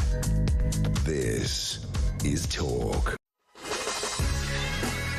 Welcome back to Morning Glory. It's 27 minutes past 7. I'm Mike Graham, of course. Carolyn Shoreham by Sea says this. Morning, Mike. Enjoying the show as always. Thank you. The way Jonathan Reynolds spoke about being a solicitor in 2014 seems to be worded so that we are led to believe he did actually become a fully qualified practising solicitor at a later date. Have a great day. Yeah, I mean, this is the thing. He talks about being a solicitor when he wasn't ever a solicitor. He was a trainee solicitor. There is a big difference. Chris in Croydon says, Mike, you can be inclusive without discriminating against those who aren't. LGBTQ+. Just give the role to the person most suited and most capable, and guess what? You'll also get growth there, as well as you'll be staffed by people who can actually do the job. This is on the news that the City of London apparently has finally had the scales lifted from its eyes, and they've gone, oh, you know what? All this DEI stuff, what a load of old cobblers. You know, diversity, equity and inclusion. It doesn't count. The Bank of England has got rid of all of it. These are the same people in the Bank of England, by the way, who 2 or 3 years ago decided to spend an awful lot of money making gender-neutral toilets available on the 8th floor of the building, and making sure that when they recruited anyone, that they came through the sort of sphere of influence that the DEI brigade brought to the party. I.e., if you're going to hire somebody who's white, you better hire somebody the next time who isn't white. Otherwise, there's going to be a problem. Absolutely nothing ridiculous. Let's talk to Kinsey Schofield, US commentator, of course, a woman after my own heart who loves to go out and about without wishing to declare herself to be either one, a woman, two, a trans woman, a trans man, a white person. I mean, you know, how do you identify this morning, Kinsey? I identify as a Southern Baptist. No, good. No, I haven't heard that one. I wonder if you get special dispensation from the tax department for that. I just know that I'm not allowed to dance. Yeah, no, that's true. Or indeed support the Democrats. Let's have a look at Donald Trump and what he says about transgender people. And they're also demeaning women. But who would want these things? And everything's transgender. Everybody transgender. That's all you hear about. Now, that's why we won the election in record numbers. He's right, isn't he? He won the election in record numbers because ordinary people who have been fed up with all of this rubbish for years and years and years have just finally gone, you know what? Here's a guy who speaks common sense, talks the truth, recognises a woman who has all the attributes that a woman would have, and none of the ones that males have. And so, therefore, it's a pretty straightforward transaction, isn't it? It just felt like such a silly distraction from some of the things that were really hurting the country at the time. Immigrations and custom enforcement has arrested 32,000 illegal migrants, 70% of whom are either facing charges or have been convicted of crimes during Trump's first 50 days in office. Yeah. I think we were desperate. We were looking for somebody that would actually listen to what our concerns were. I know, and I can't believe this, but I know multiple people who lost their children to fentanyl overdoses. Yeah, right. And these weren't drug addicts. These were kids that one time thought they were taking a prescription pill from a friend, or, you know, instances like that. So I do think that even our gas prices have dropped for the third straight week. Our egg prices are dropping. It's these little things that are so significant. Right. But it did feel like the Democratic Party fixated and obsessed over these things that knew would get people really emotional, but at the end of the day didn't mean as much to us because we're just trying to survive. Exactly right. And many of the things that people have been critical about Donald Trump about, for example, the Ukraine situation, you know, just think back to 3 weeks ago when he first opened sort of the account, if you like, for the peace talks in Saudi Arabia between Sergei Lavrov and Marco Rubio. Everyone said, oh, this is terrible. You know, he's rowing Zelensky out. He's rowing Ukraine out of a peace deal. And I just kept saying to people, well, just wait and see how it goes. You know, wait and see where we end up. And it turns out that now they've got a peace deal that's been agreed by Ukraine. He's in the papers this morning, Donald Trump, saying that he will devastate the Russian economy if they don't go along with the truce that he has now supposedly, you know, debated and come to a conclusion on. And so all those people who said, well, where are the conditions for Vladimir Putin? Well, here they are. You know, yeah. And everything that he said would happen is happening. I agree, but I also think that some of the chaos surrounding Trump is not knowing what he's capable of doing next. In The Art of the Deal, he emphasizes the importance of keeping your strategy secret to maintain an advantage in negotiations. He believes that revealing too much can weaken your position, allowing the other party to counter your moves effectively. Right. And I think he often, you know, highlights the value of unpredictability. And I think that that's what we see in him a lot. But I also see that that's what people are fearful of. But he just doesn't want whoever he's up against to be able to prepare to be up against him. Yeah. Exactly right. But, you know, all of the stuff that's going on, I suppose, in foreign affairs is always interesting for American presidents. But what goes on the home front is also interesting. And the economy is kind of very fragile, as is ours. The markets were a bit jittery earlier this week. Are they settling down a bit now? I wouldn't say they're settling down. I think that there's a lot of confusion and concern when it comes to the tariffs. A lot of, I mean, why are we picking fights with everybody is what most of us are sitting back and saying. Yeah, because you can't keep that up, can you? You can't just keep fighting everyone. No, and I think that most approve of Donald Trump's immigration policy, and they've been happy with what they've seen there. Yeah. But most disapprove of his tariff plan. They call it his worst issue, according to a brand new CNN poll. 61% of Americans disapproved of this increase in tariffs against Canada, Mexico, and China. I mean, I've lost count of all of the numbers that we're dealing with here. And I saw one of Trump's, you know, close confidants, Charlie Kirk, say tariffs will cause short-term ups and downs, but they also have the potential to force huge long-term benefits. He said we're supposed to trust the process. You know, a made in America economy boom is the ultimate prize. So I guess maybe that's the objective. But like I said, Donald Trump keeps his plan so close to his chest that it does make a lot of us nervous sometimes. Yeah, I think so. And I dare say it will calm down because he can't continue at this pace apart from anything else. I mean, the pace at which he's making decisions and signing executive orders and sort of addressing issues is quite extraordinary. I don't think I've ever seen a busier Prime Minister stroke president in my entire life in any country. Yeah, like Trump, we get it. Joe Biden was asleep at the wheel. Yeah. We know. Right. We know. You don't have to keep pushing this to show us that you're, you know, that you're on a mission. We've certainly seen that you're on a mission, but he needs to pump the brakes a little bit. I mean, maybe he doesn't. I'm certainly not equipped to give Donald Trump any advice. He's a man. He's a self-made man, but I will say that it does feel like a lot of information coming at us at once, between Ukraine and Russia and all of these tariffs, all of these different countries threatening us with this and that. And it's a little frightening at the moment, but like I said, there's a lot of good that's come out of the last 50 days that he's been in office as well. Yeah, absolutely right. No, listen, I'm still a great supporter of Donald Trump, there's no question about it, but I'm just saying that he sort of needs to be cautious, I think, from time to time, and I'm sure he doesn't need my advice either, but I would just counsel But he needs him. your bumper sticker. He certainly does need one, yeah. Stay calm and listen to talk, absolutely right. Now, I can't let you go. I'm going to have to send you one of these, by the way. I can't let you go, though, without asking you about the lovely Meghan Markle. Sussex, as she likes to call herself. I'm told that the bosses at Netflix are quite worried by the grim reviews. And when I said to somebody the other day, oh, but, you know, they've renewed the show, I was sort of slapped down. And they said, yeah, no, they already signed her up to do 2 series at the beginning. So the idea that she's had the show renewed already is actually not really the truth. That's correct. First of all, did you know that you and I were on Entertainment Tonight last week? Were we? They Wow. grabbed our clip. And I was like, thank you, Mike Graham. My dreams have come true. I finally made Entertainment Tonight. You've got to send me the clip, because we've got to get that out there. It's Entertainment Tonight. Quite the audience that's got.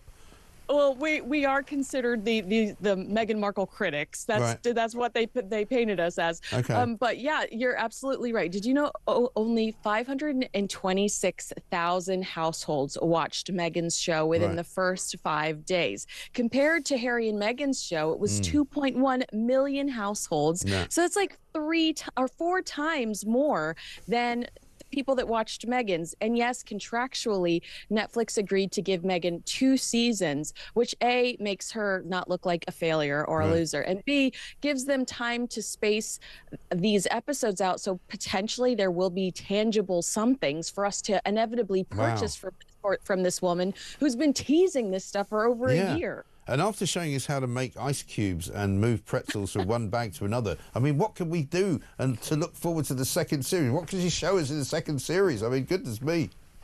Oh how my to gosh. peel a banana, you know. So true, because I was going to say not to how to cook pasta, because she did that at ramen noodles. I mean, she basically did that already. I truly don't know what's left. How to snag a member of the royal family. Now that's a show people I'd would watch that. Yeah, absolutely right. Anyway, listen, Kinsey, great to see you. We're going to chase that clip on Entertainment Tonight. Thank you for telling us. Brilliant. Have a lovely day. Kinsey Schofield there, US commentator in Los Angeles, California. Let's get a voice note from Tony on the state we are in.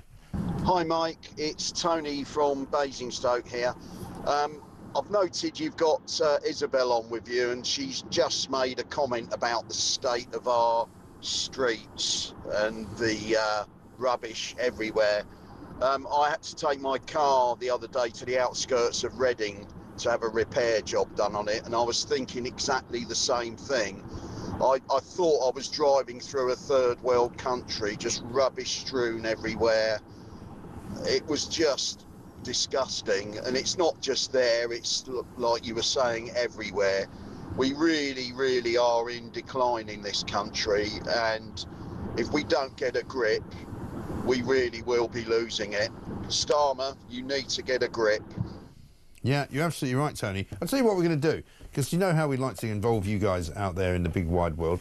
Send us pictures of what you're seeing in your neighbourhood. I mean, we're showing you these at the moment in Birmingham. They've got rats the size of cats running around, you know, so much so that they basically, the bin men have gone on permanent strike because they don't want to get bitten by these creatures. And they've just said, you know, the mess is so bad that we just don't want to go anywhere near it. So take pictures, send them to us, right?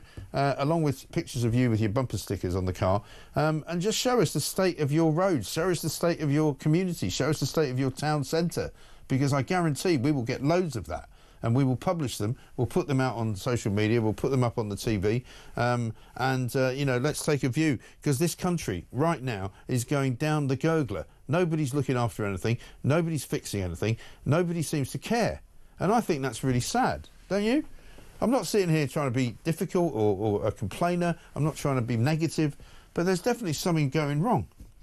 But there's some good news, though. Channel 5 has decided to rebrand themselves, right? And Keir Starmer knows exactly what to tell them. 5. That's what they're going to call themselves. 5. Not 4, not 3, 5. not 2, not 1, but 5. How many fingers am I holding up, Keir? 5. But here's the trick. It used to be 5, spelled out F-I-V-E, right? Channel 5. Now, it's going to be, what's it going to be again? 5. 5. Just 5. The number 5. Brilliant. And they've given Vanessa Feltz a show. Heaven's sake. God save us. Anyway, this is Talk.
Across the UK, on DAB+, on your smart speaker, on your smart TV, and on your side.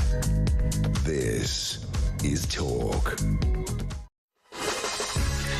Welcome back to Morning Glory. It's 7:42. I'm Mike Graham. Good morning, Mike, says David. The Speaker's office is the best place to give advice on changing the record, as Hoyle doesn't know how to fill it in correctly, says David Aberdeen. Yeah, very good point. Mike, I was just wondering how much 5 paid some firm to change their name from 5.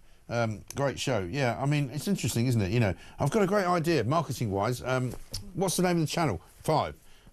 We've got a new name for it. What's it going to be? 5.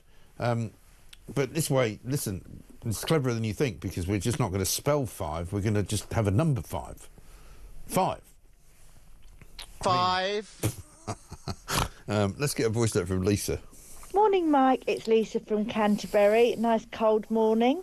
Watching them in the House of Commons when they're debating, I actually am insulted that it's like a jibe with each other. They're laughing, joking, trying to get one over on each other, when this is about us and our country, the safety of our country, you know, and people being able to live a decent, comfortable, safe life in the UK.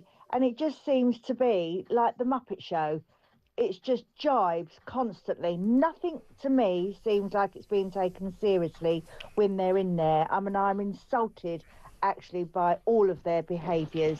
Yeah, I can't say I blame you for that, Lisa. Thank you very much indeed for the voice note. A lot of people would say the same thing, and a lot of people are disappointed that Reform, who looked as if they were going to be the bright light and the chink in the armour of the ludicrous uni party, which is Labour and Conservative, it turns out they're just the same, just as bad. People are having a go at me saying, why are you slating Rupert Lowe? I'm not slating Rupert Lowe. I've never slated Rupert Lowe. What I've said is that if Rupert Lowe is now of the opinion that he doesn't want to be part of Reform, or if Nigel Farage is of the opinion that Rupert Lowe should not be part of Reform, then just end it. Just go, OK, well, you go your way, we'll go ours. Let's get it on. Let's get it over with, and let's get back to the business of politics, and let's get back to the business of representing the people who voted you in, and actually showing them some respect instead of treating them like sort of spectators at some kind of gladiatorial, Colosseum fight. where somebody's going to come out with a bull's head on and start trying to stab the other guy. It's pathetic. I'm sorry. I'm just going to have a go at all of you. You're behaving like children, and you should know better, quite frankly.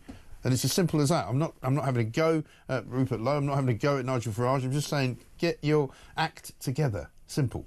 Let's talk to Liam Duffy, counter-extremism expert, because yesterday it came out that Keir Starmer's plan to basically include wider laws on terrorism, to include killers such as the Southport killer, whose name I don't like to mention, has been basically kicked out of the arena by the head of terrorism legislation, Jonathan Hall, KC. He's warned that expanding those terror laws to include loaders fixated on violence would probably overwhelm MI5 and counter-terrorism officers.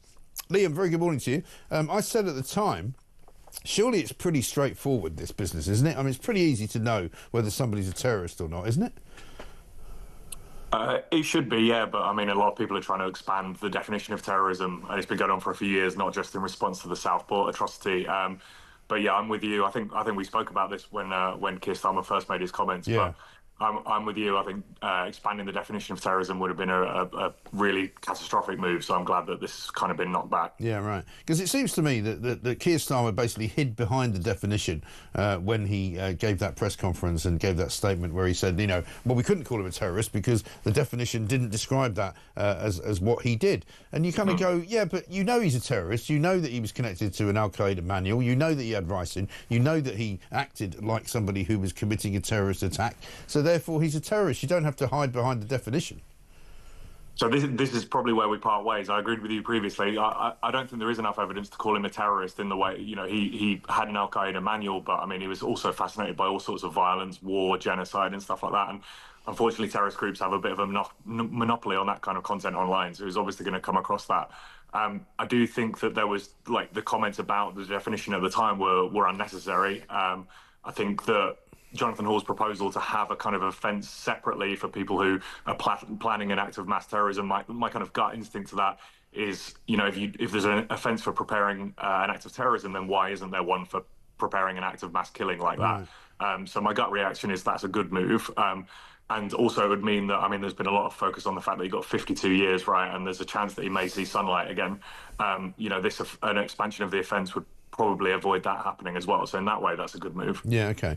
Does it matter in the end whether somebody's called a terrorist or not?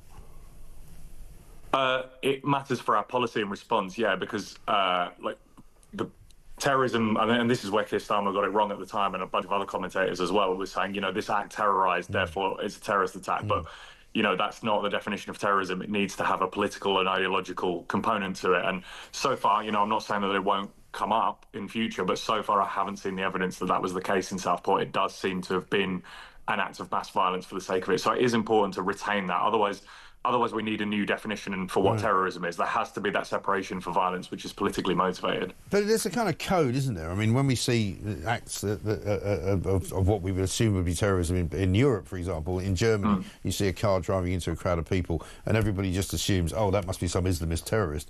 Quite often it isn't. Quite often it's just some nutcase who's decided that he wants to run a few people over.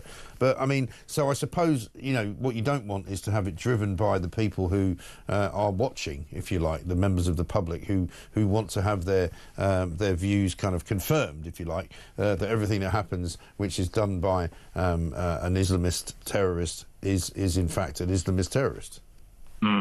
Yeah, it's like I think it's always a good idea to stay off social media in the immediate aftermath of some kind of horrible event, because there's always this kind of weird competition for people to kind of confirm their already pre-existing biases. Yeah.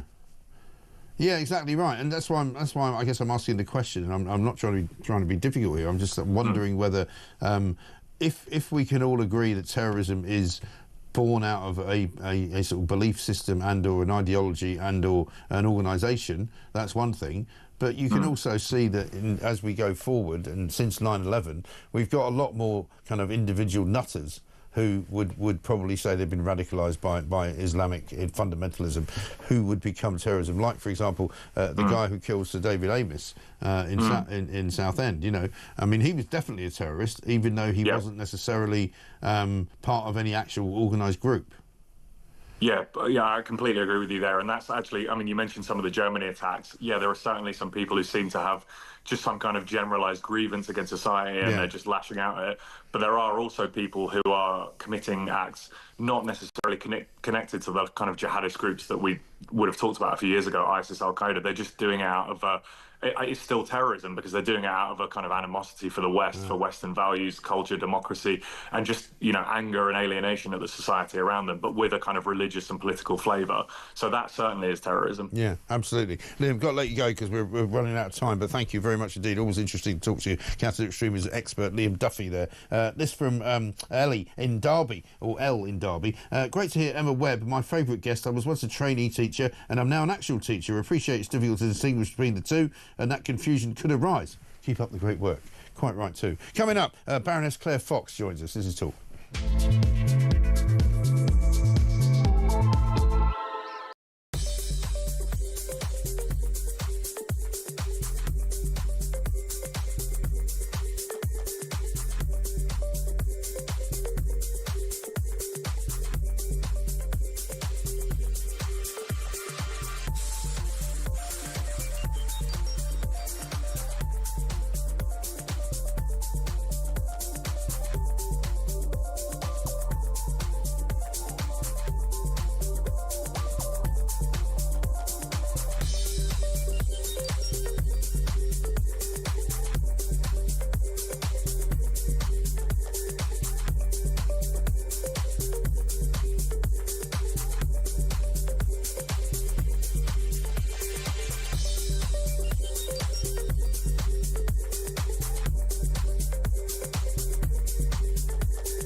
There is a bill coming forwards now. We're going to make sure that such an amendment goes on it. I understand the government have now said that they will look at this and will consider it and consider putting it forward themselves. And it's the right thing to do. It needs to happen. Families who go through these things, those monsters deserve to listen to what they've done and the impact that it's had on these families. Well, I mean, I have to say, I offered my services to head to the court and to drag him by his hair myself into the court. I don't understand why that isn't done. You know, when he's a guilty man, he doesn't get a choice about where he goes, as far as I'm concerned. There we are.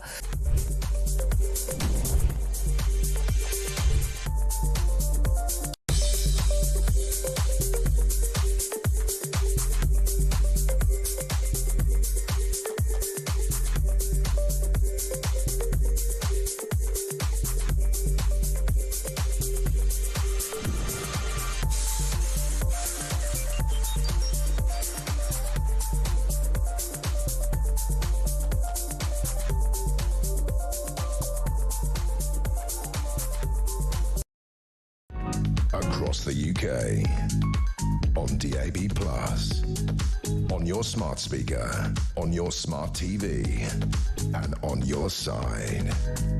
This is Talk.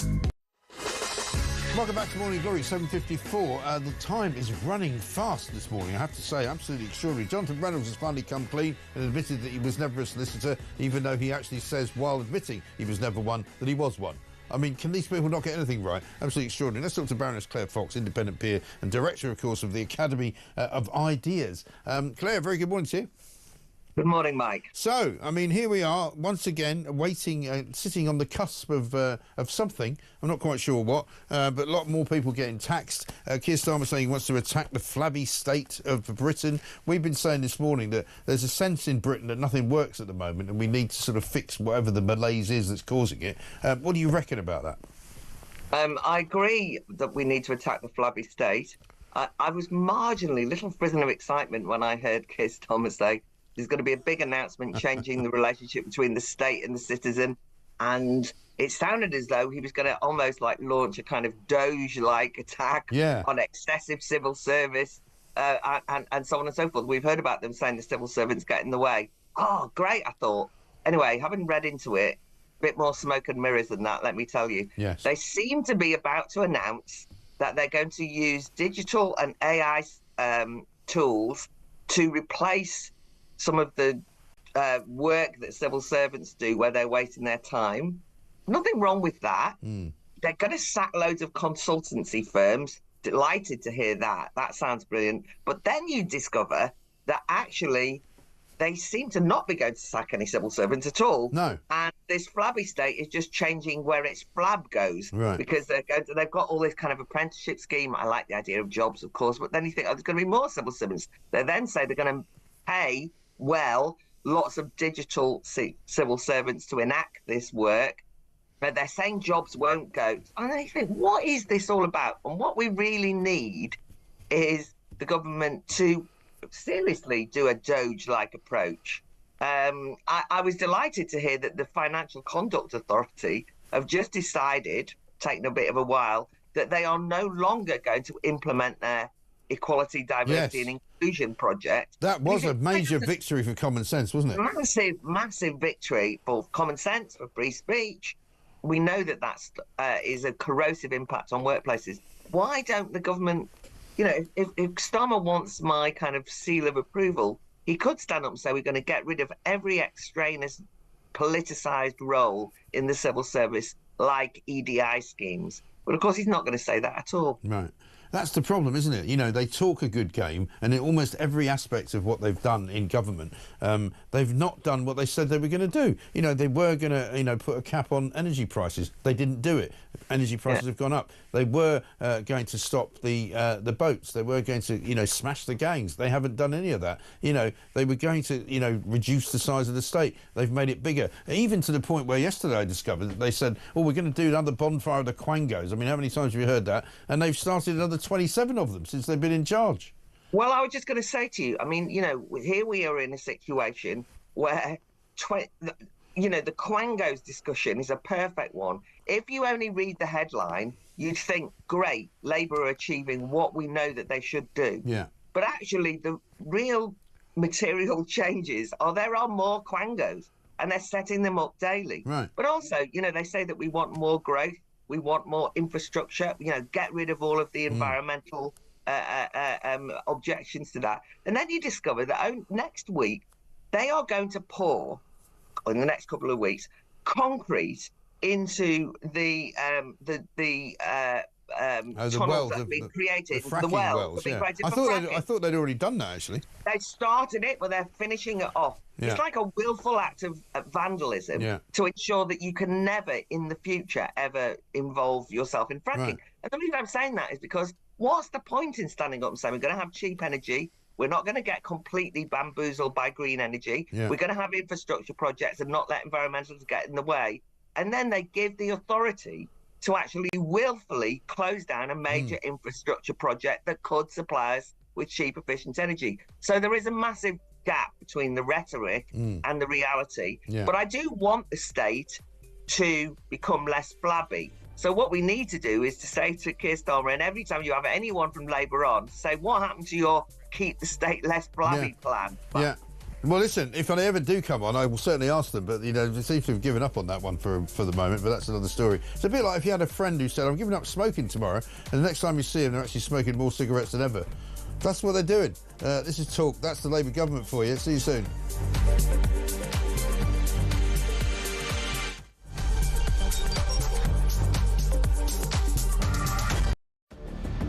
I can announce this government will begin the biggest sustained increase in defence spending since the end of the Cold War. We will deliver our commitment to spend 2.5% of GDP on defence, but we will bring it forward so we reach that level in 2027. The answer from European capitals has been as resounding as it is clear. We are in an era of rearmament. To respond to the short-term urgency to act and to support Ukraine, but also to address the long-term need to take on more responsibility for our own European security. On Saturday, we also agreed a new £2.2 billion loan for Ukraine, backed not by the British taxpayer, but by the profits from frozen Russian assets.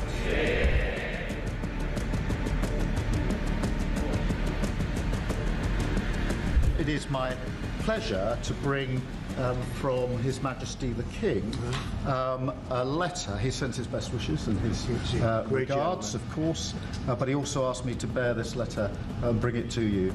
So can I present the letter from the King to you? Thank you very much. Am I supposed to read it right now? Yeah, please do. I will do. I've got to tell him what your reaction is, so I need to know. I need to know. He is a great gentleman. A great, great gentleman. He said he thinks the war's going to go on for a long time, and he better not be right. Well, I just think he should be more appreciative because this country has stuck with them through thick and thin. We've given them much more than Europe, and Europe should have given more than us because, as you know, that's right there. That's the border. What kind of diplomacy, JD, you are speaking about? What do you mean? I'm talking about the kind of diplomacy that's going to end the destruction of your country. Yes, but if you are not Mr. President, with respect, I think it's disrespectful for you to come into the Oval Office and try to litigate this in front of the American media. You're gambling with the lives of millions of people. You're gambling with World War III. You're gambling with World War III.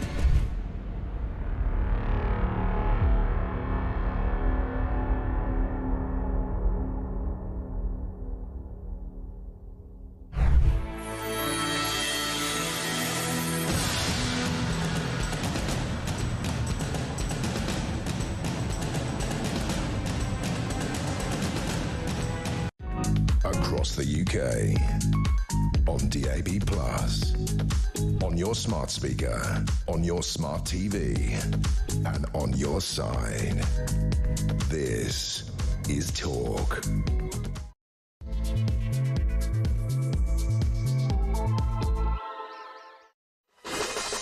Welcome back to Morning Glory. It's coming up to 3 minutes past 8. It's Mike Graham here. We are here, of course, all the way through until 10. 4 glorious hours of Morning Glory. What could you possibly want?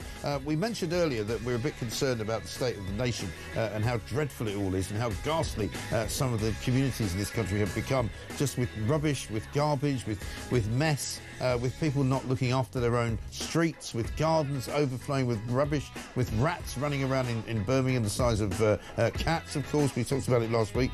Loads of you have been sending in pictures over the last 10 or 15 minutes, so we will be putting them all together into a bit of a montage of things, as we call them. People from Portsmouth, people from Southsea, people from Southampton, people from Newcastle, people from Leeds, Manchester, Glasgow, Edinburgh. All over the country we're getting amazing pictures coming in of a state of the nation which is basically in decline. It looks ridiculous. It looks awful. And I don't know why. Peter Hitchens is coming up in this hour. We'll talk to him about that. I'll also talk to him about a piece that he's written in the Mail today, which is bound to be controversial, as he always is. He says, let me spell it out for you. Dyslexia doesn't exist. And not only is he saying dyslexia doesn't exist, there's no proof that ADHD exists either. And there's an awful lot of people that I personally know who have got children who suffer from ADHD and who are on all sorts of medication for it. So that's going to be a lively conversation. Jonathan Reynolds is in the news today because we've been playing out all morning his apology yesterday, his correction, shall we say, to his claim that he made 10 years ago that he used to be a solicitor. Have a look. I made a reference to my experience of using our local transport system in Greater Manchester when I worked as a solicitor in Manchester city centre. I should have made clear that specifically, Madam Deputy Speaker, that was a reference at the time to being a trainee solicitor. I would like to formally correct the record. Yes, well, thank you for formally correcting the record, but unfortunately, in correcting the record, you've also besmirched it once more by saying you were a solicitor. What's wrong with these people? Why can't they just tell the truth? You know, we've got Rachel Reeves pretending that she was an economist. We've got Jonathan Reynolds pretending that he was a solicitor. I mean, for heaven's sake, we've got one of Wes Streeting's aides chasing young girls down the street while exposing himself, a 13-year-old girl who's now frightened to go outside. I mean, for goodness sake, 0344 499 1000 is the number to call us on. This, of course, is Morning Glory. You can get your bumper sticker. I've got it right here. Stay calm and listen to talk.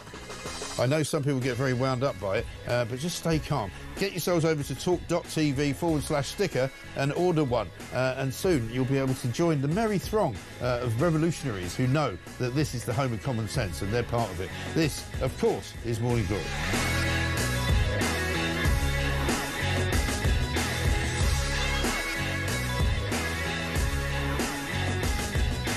We had some very amusing sort of videos to show you earlier on in the day, and I think we should show you another one. This is Rachel Reeves and Angela Rayner celebrating International Women's Day. Hello, amazing and inspiring women! I'm Rachel Reeves, I'm the president of Chelsea. It's fantastic to see so many women here that are doing some great things in their communities. And none of us got here by chance or by fluke or as a token gesture. We all got here through tremendous hard work and courage. I mean, who knew that women could do anything other than just stay in the kitchen and cook? I mean, why are Labour so ridiculously misogynistic? What's wrong with them? Anyway, let's talk to Peter Hitchens, columnist at the Mail on Sunday, of course, and the Mail. Got a piece in the paper today about dyslexia, which I'm sure people are going to be very upset about. Peter, very good morning to you. Morning. So let me just begin with Jonathan Reynolds and his kind of compulsive liar capability, where he manages to stand up. 10 years have passed between when he said he was a solicitor and when he's now said that he wasn't. I mean, what is wrong with these people in the head? It is rather sad, isn't it? But of course, politics is a trade which attracts people who have slightly fantastic ideas of how important they are. They all go to bed dreaming of being Prime Minister. So it's not really surprising that they've become confused about their past as well as about their futures. I have to say, see it as one of their major sins. No, that's true. It's true, but it's sort of symptomatic, isn't it? And has, to his credit, stood up and confessed to it. I think that one's closed. We'll give him some points for that, I suppose. Now, you have got yourself into quite a bit of difficulty on this piece you've written today. A lot of comments, obviously, from the people who read the Mail saying, "Has Peter Hitchens gone mad? Is he deranged? How dare he say?" Because these are things that people don't say. That dyslexia doesn't exist. That ADHD is not a thing. But you've had the courage to say it. So tell us why. Well, these are some of the great heresies of our time. And the truth is that if you want to claim that I won't say it's disease, because no one says it's disease. It's a condition, is it? A complaint or an affliction or a condition or something. But if you want to do that, then you have to establish by research a definition of it. And there is no definition, no agreed definition of what dyslexia is, nor is there any objective, repeatable, falsifiable test for its presence in the human body. The same is also true of ADHD. Interestingly, a conference was held many years ago, more than 20 years ago now, in Maryland, United States, to try to sort this out. And it was eventually agreed that there was no actual biological chemical test for its presence in the human body. And this decision has since vanished from the records and can't be found on the internet. I tracked it down because it was written down at the time, and there are ghosts and traces of it in many documents which survive. But it's fact there's enormous interest in maintaining these things exist. But I always say to people, if you want to say something exists, then you have to show that it does, and they can't. And it's not, don't get cross with me because I point out that these things are not established. Get cross with the people. But of course, I mean, and then examine their motives that people might possibly have for creating what are effectively imaginary maladies. And look at all the things that happen. If you're supposed to have ADHD, then you can qualify for quite substantial tax-free unmeans tested benefits, or your parents can. You will get NHS prescriptions for drugs which are remarkably similar. In the United States, they are actual amphetamines, which in normal life are illegal. Well, no, listen, ADHD is a massive business. In fact, my son... Enormous business. But the great thing about both these things is that the people involved are relieved from responsibility. And I don't, people say to me, oh, you say there's no such thing as ADHD, I'll just do that one briefly. And I say, well, and they say, come to my house and see how my child behaves. So I don't doubt that the child behaves very badly. The question is not that there is an awful lot of bad behavior among children now. The question is why it takes place, and whether it's caused by this disease or affliction which you name, and whether it's in fact treated by giving that child an amphetamine imitator, or whether it's not. So I don't dispute that there are a lot of badly behaved children. Also, I absolutely don't dispute there's an awful lot of people who aren't able to read. But as I say in the article at some length, this is a result of decisions made 70 or more years ago in progressive education to abandon the tried and tested means of teaching children to read, which is known rather lengthily as synthetic phonics. Basically, it's linking the sound of a letter to the letter and building the words out of that. This is replaced by the look-say method, where children are expected to recognize whole words, and it doesn't work. And a man called Rudolph Flesch wrote in the United States now 70 years ago a book called Why Johnny Can't Read, explaining that this was the problem. And he was ignored. And he was ignored in the USA, and he was ignored in Britain, and people continued with the failed methods of teaching. But again, I show there's an extraordinary story of a teacher, Eva Retkin, a Hungarian-born, who came to this country, became a teacher at a primary school in North London. And she said, I can teach any child to read. And she wasn't doing it in special schools. She was doing it in an ordinary North London primary school with classes of 30. She never failed to teach children to read. And one national newspaper took her up on this challenge and confronted her with two children who were supposed to have dyslexia and could read, and she taught them to read because she used this simple method. That's really what the problem is. Now, there has been some progress in this, because there was a very interesting study in Scotland in the early part of this century in Clackmannanshire, which again showed that synthetic phonics works. And I have to say that, as you know, I'm quite critical of Michael Gove, but on this matter, he pushed quite hard for synthetic phonics teaching to be introduced in English schools. But I have to wonder, because a lot of teachers regard it as authoritarian or something like that, I have to wonder how enthusiastically they actually follow this instruction. I think it has improved reading in schools over recent years, but I don't think there's any wholly reliable evidence of how far it's gone. But that is a real problem with reading. Anybody can be taught to read. The methods which are prescribed by the dyslexia lobby for teaching children with dyslexia are actually exactly the same methods which would be used by people who don't believe in dyslexia, because they work. But well, I guess the other point, Peter, if I may, they get these things. They get special provisions, examinations. They get subsidised laptops. They get people to read stuff, and as a result, they don't learn to read, because what the education system does is it accepts that they can't read and does nothing about it, which is a terrible betrayal, because they'll spend the rest of their lives not being able to read, which is a huge disability in a modern society. Shouldn't be allowed. Teach children to read properly. You wouldn't have any dyslexia.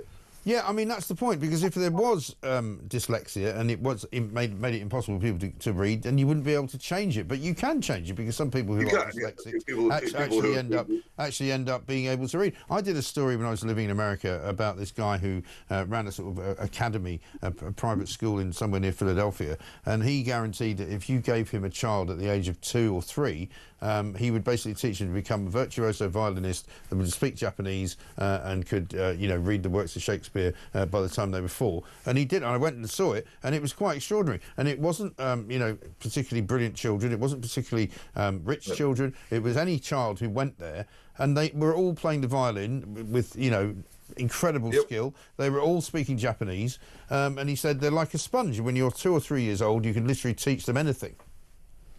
Well, I think my mother taught me to read. It was either 3 or 4. I can't completely work it out. I remember the actual moment at which I learned to read. But I could read fluently before I ever went near any school, and it's not actually particularly difficult to do once you've caught on to the method. But the problem is that an awful lot of schools for many years, some of them would say, okay, well, we'll do a bit of synthetic phonics, but then we'll do other methods as well. And you would often find head teachers of primary schools would tell you, oh, we use a mixture of methods. I don't know if they still say that, but the result was a mixture of results. Some children can actually pretty much pick up reading without much in the way of teaching. I mean, do you remember when I was at school, when I was in dyslexia, who could be taught to read if people used the right method? Yeah, when I was in primary school, they used to say what your reading age was, and I always remember that mine was very, very high. So when I was sort of 5 or 6, my reading age was 11. When I was 7 or 8, my reading age was 15. I don't even think they do that anymore. I'm not sure. The truth is, it is a crisis, because if you come out of primary school and you can't read properly, and you go into secondary school, it's a absolute hell of frustration, because you're being expected to read, to do all the studying for your GCSEs, and you can't. Yeah. And you're bound to fall behind, and it's miserable. And here's the thing, I absolutely do not blame the children for this. It's not their fault.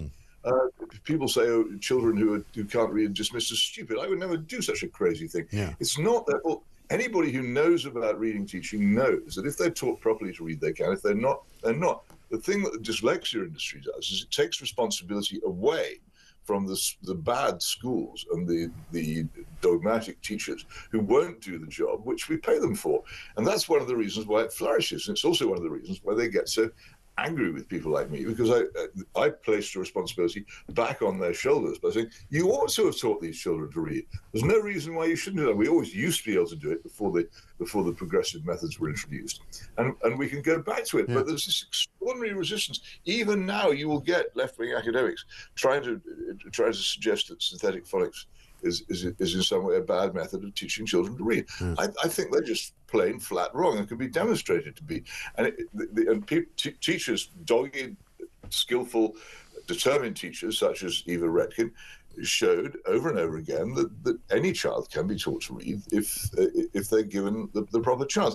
We should absolutely insist on this, because a society in which children can't read, go to school unable to read, go to university unable to read properly, go into life unable to read properly, the longer this goes on, the older they get, the harder it is, the more embarrassing it is for them to admit that they can't read properly, and the harder it is for them to accept the necessary teaching. And our society is wounded by it, and that's why I get so cross about it. I don't write these things to upset people. I write these things to get people to think. It's just a fortunate byproduct, isn't it? To make our society better. Yes, no, absolutely. I got this from, where is it? Oh, no, it's disappeared. Hang on, let me find it. I've got a complimentary text here from Andy. It says, good morning, Mike. I read Peter's article about dyslexia and ADHD, and I agree with him 100%. I have autism, and I'm sick to the back teeth of people telling me with those two conditions that they are the same as me. I tell them there are two differences. One, I haven't told the Department for Work and Pensions, and two, I don't get benefits for it. Well done, Peter. You're my new hero. So you've got at least one fan. Well, that's nice to know, and I'm grateful for it. But I will get a lot of the other thing as well, and I have had it in the past. But I think there's no point in just in never doing anything that's going to upset anybody. If it's true, you should say it. Yeah. And what I really wish is that more people would join me in doing it, because it's all our children who are being cheated and betrayed by this failure to teach them to read. Reading is such a wonderful thing. Yeah. It opens an entire world to you that would otherwise be closed. And so many people are now missing out on it. And we could change that with very, very little effort. So why don't we? Yeah, absolutely right. Let's finish up with a bit on the Russian situation. President Trump threatens to devastate the Russian economy if the Kremlin does not sign a ceasefire deal with Ukraine. I'm pretty sure the Russian economy has already been devastated, hasn't it? Well, I was just going to say that. You should go and look at the Russian economy. It's a mass of rust. The only thing that keeps the Russian economy going is the oil, really. Right. And to some extent, of course, they're quite powerful defence industry, which is reasonably good at exporting to people who aren't that fussy about the quality of the stuff they get. And can't afford the Western kit. But no, I don't know. I think that a ceasefire in itself isn't much progress. You could have a ceasefire for maybe 6 months and it could break down. What's necessary are actual negotiations on how to end the war in an agreed fashion, so people stop fighting. A ceasefire is not the end of the war. And it will be perfectly possible for Vladimir Putin to agree to a ceasefire, as it's possible for Volodymyr Zelensky to agree to a ceasefire. The complicated bit comes when the negotiations start and they have to decide what the peace agreement is. Yes. So I don't know. Anything which ends the fighting and the killing is good in itself, but a ceasefire is a temporary thing. It doesn't solve the problem, which is still profoundly difficult. Neither of these two men is in a position to give way on anything substantial, because it would destroy them in domestic politics if they did so. Right. So at the moment, it looks as if President Zelensky is going to be the one who has to do the giving. And what seems to me to be the way to end this, because I think it does have to end, and that's the way it looks as if it will end, will almost certainly be for it to be done over President Zelensky's head in some way, so that he's not we're put on the rack by his own people for what undoubtedly his enemies in Ukraine will call a capitulation. Yes, and I think that may well be the good part about the way that it's being done. It's difficult to do. It's really, really difficult to do. So much emotion has been unleashed on this war. Yeah. Any peace deal is going to look extremely grubby and shabby and in some ways repellent. It's bound to be so, because people have had their emotions and their feelings raised to great heights. It's always the difficulty with wars in modern democratic countries. You have to get the public very enthusiastic about them, and then when they have to be brought to an end, you have to disappoint that same public very, very severely indeed. That's grim task for the negotiators in this. I don't envy them one bit. No, of course, but we'll watch it with much interest. Peter, good to talk to you. Thank you very much indeed. Peter Hitchens, columnist at the Mail, with his piece in the paper today on page 17, says basically dyslexia does not exist. A couple of you have got things to say about that. Keep those thoughts coming, because we will amplify them for you. 21 minutes past 8. We've been also asking for your pictures of the state of our nation, and lots of you have been sending them in with incredible results. I mean, look at some of these pictures. I mean, we've got them from all over the country. Amanda says this, Ray, the state of our streets, basically. There is no question that bad parenting is to blame for the state of rubbish everywhere. If a child is taught not to litter from an early age, it is there for good. It was also considered very bad manners to eat walking along the streets, and how times have changed. I think that's true. I mean, you get on the tube now, there are people sitting there eating food on the tube, which, apart from the fact that it's not particularly hygienic for them, is pretty disgusting for anybody else watching. Because it's one thing to eat a bar of chocolate or a packet of crisps. These people are eating, coleslaw with a fork and shoving it in their faces. People are eating sandwiches, sitting down on the train. I mean, I don't know what's happened to Britain. This is why I'm asking the question. It's not about trying to trash everybody, if you'll pardon the pun, but it's about the state of the streets in this country. They're filthy. It's no wonder there's rats everywhere and foxes and vermin of all kinds. I mean, the summer's coming. It's going to get hotter, it's going to get smellier, and it's going to get dirtier. And it's going to be absolutely utterly disgusting. And I bet you your bottom dollar that sometime in the summer there'll be a strike by the bin men. In Birmingham, they're already on strike because they don't like the sound of the rats that are crawling around all over the place. Absolutely unbelievable stuff. Lots of you want to say things about dyslexia. We'll get to that. Let's get a voice note from Dave. When I used to go to the pub with all my friends, I used to tell them I was going into work the next day as a bus driver, when really it was brought to my attention that for several weeks I was only going in as a trainee bus driver. So I just wanted to put the record straight. I've got this from Andy in Southsea. He says Portsmouth is a fairly clean city, but incredibly woke as well, with rainbow pedestrian crossings everywhere. But I do draw the line at Carol Vorderman paintings on houses. What? What, is there a Carol Vorderman painting on a house? There it is. What, you mean like a good painting as opposed to a Mickey-taking painting? Why would you put Carol Vorderman on your house? Blimey. I mean, you put it on an outlet of Five Guys, that would make sense, but not on a house. This is Talk.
There is a bill coming forwards now. We're going to make sure that such an amendment goes on it.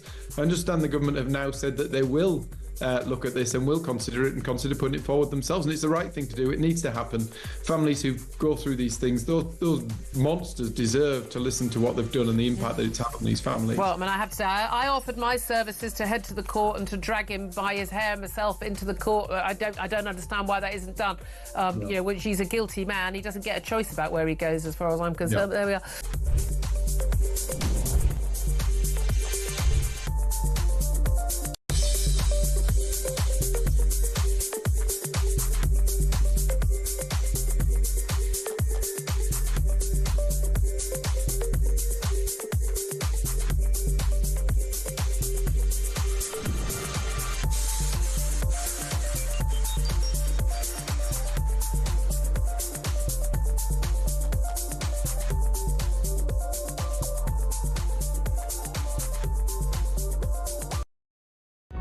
Across the UK, on DAB+, on your smart speaker, on your smart TV, and on your side. This is Talk. Welcome back to Morning Glory, the home of common sense, the world headquarters of it, if you like. This from Joanna in Salisbury. Mike, are they going to have a parliamentary honesty amnesty day when all the MPs can own up to the false information they have said incorrectly? It will be a very long queue. And Mark says this, morning Mike, can we have more fun days like today, please? Yeah, why not? And Alan says, Reeves lost Labour the next election when she said, I'll stop the winter fuel allowance. Now she's making sure by hitting the poor and disabled. Absolutely right. Let's get a voice note from Dave. Morning, Mike. It's Dave Salford working at HS2. I'm just thinking, because your show's so popular and everyone loves you, if you started working at 5 instead of 6, then you can be on for 5 hours a day instead of 4. How does that sound? 5. Yeah, it's not a bad idea. I'd have to obviously have some negotiations with the bosses to see if they would be willing to give me 5 times more money. And in order to rebrand myself as 5, because that's what they've done at Channel 5. They've rebranded Channel 5. It used to be called 5, and now what's it going to be called now, Keir? 5. Yeah, it's going to be called 5. 5. I'm holding up 5 fingers. And a thumb and 4 fingers, I suppose, if you're going to be accurate. Yeah, they're going to just use the number 5. That's the rebrand. And, you know, just to celebrate it, they've given Vanessa Feltz a show. I don't know what they're thinking. Anyway, Jack Elsom's here, chief political correspondent for The Sun. Piece in the paper today by Jerome Starkey, the defence editor, about the Ukraine scenario. No one in Ukraine wants this war to carry on, but how it ends matters. And Jerome has been on this show many times. Jack, a very good morning to you. Talking about how so many people in Ukraine that we speak to do not want to give up any land at all. And Putin, presumably, doesn't want to give up any land either that you may have gained in Ukraine. So how does it all get done, this deal? Well, yeah, morning, Mike. Good piece from Jerome Starkey. He's just actually returned from the Eastern Front in Ukraine in the past few days. He's really talking in this piece about the end game now. Yeah. And we've seen Zelensky accept Trump's proposed deal about a 30-day ceasefire so that peace talks can begin with Russia. The ball now, as he points out, is in Russia's court. But what he also said in this piece is that Vladimir Putin is likely to play hardball and is going to be asking some demands which is going to bring him into immense friction with Ukraine and possibly even the United States. Now, if you look about what those might be, it could be, one, Kiev is never allowed to join NATO. Yeah. Foreign troops are never allowed to be placed in Ukraine. And parts of Ukraine, which Russia has taken, either be it Crimea or various other parts since their invasion in 2022, those are going to be his demands. Now, Zelensky, it seems that those would be completely unpalatable. You know, he said that he wants to join NATO. He's been backed up by European leaders with that. Similarly, in terms of peacekeeping troops on the ground, obviously that's basically the whole raison d'etre of Keir Starmer and Emmanuel Macron's plan. Yes. But you wonder whether or not actually those will be palatable to Donald Trump, because he's not putting foreign troops there. He's been pretty cold on the idea of Ukraine joining NATO, or at least some of his top officials have.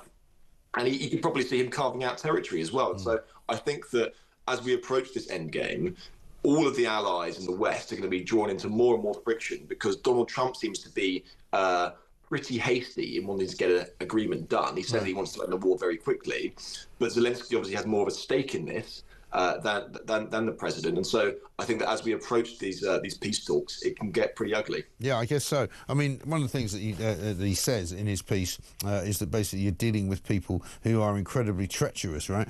He says it's more like a 3D chess game with multiple treacherous players, and that's the problem, isn't it? I mean, you could literally agree something in a room, and they're supposedly going to talk to Russia later on today. I'm not sure who's going to be part of those discussions, whether it's Marco Rubio or whether it's Vladimir Putin, I don't know. But you could literally have an agreement, and by the time you've walked to the door to open it to go out and say we've got an agreement, you won't have an agreement.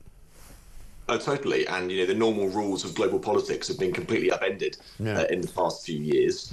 First of all, with that invasion of Russia and Ukraine, and then obviously the Trump presidency too, because the normal parameters in which you operate, if you are playing chess, then Putin could come along, sweep off all the pieces, kick away the board and say, I'm not having any of that, and we're going to do things my way.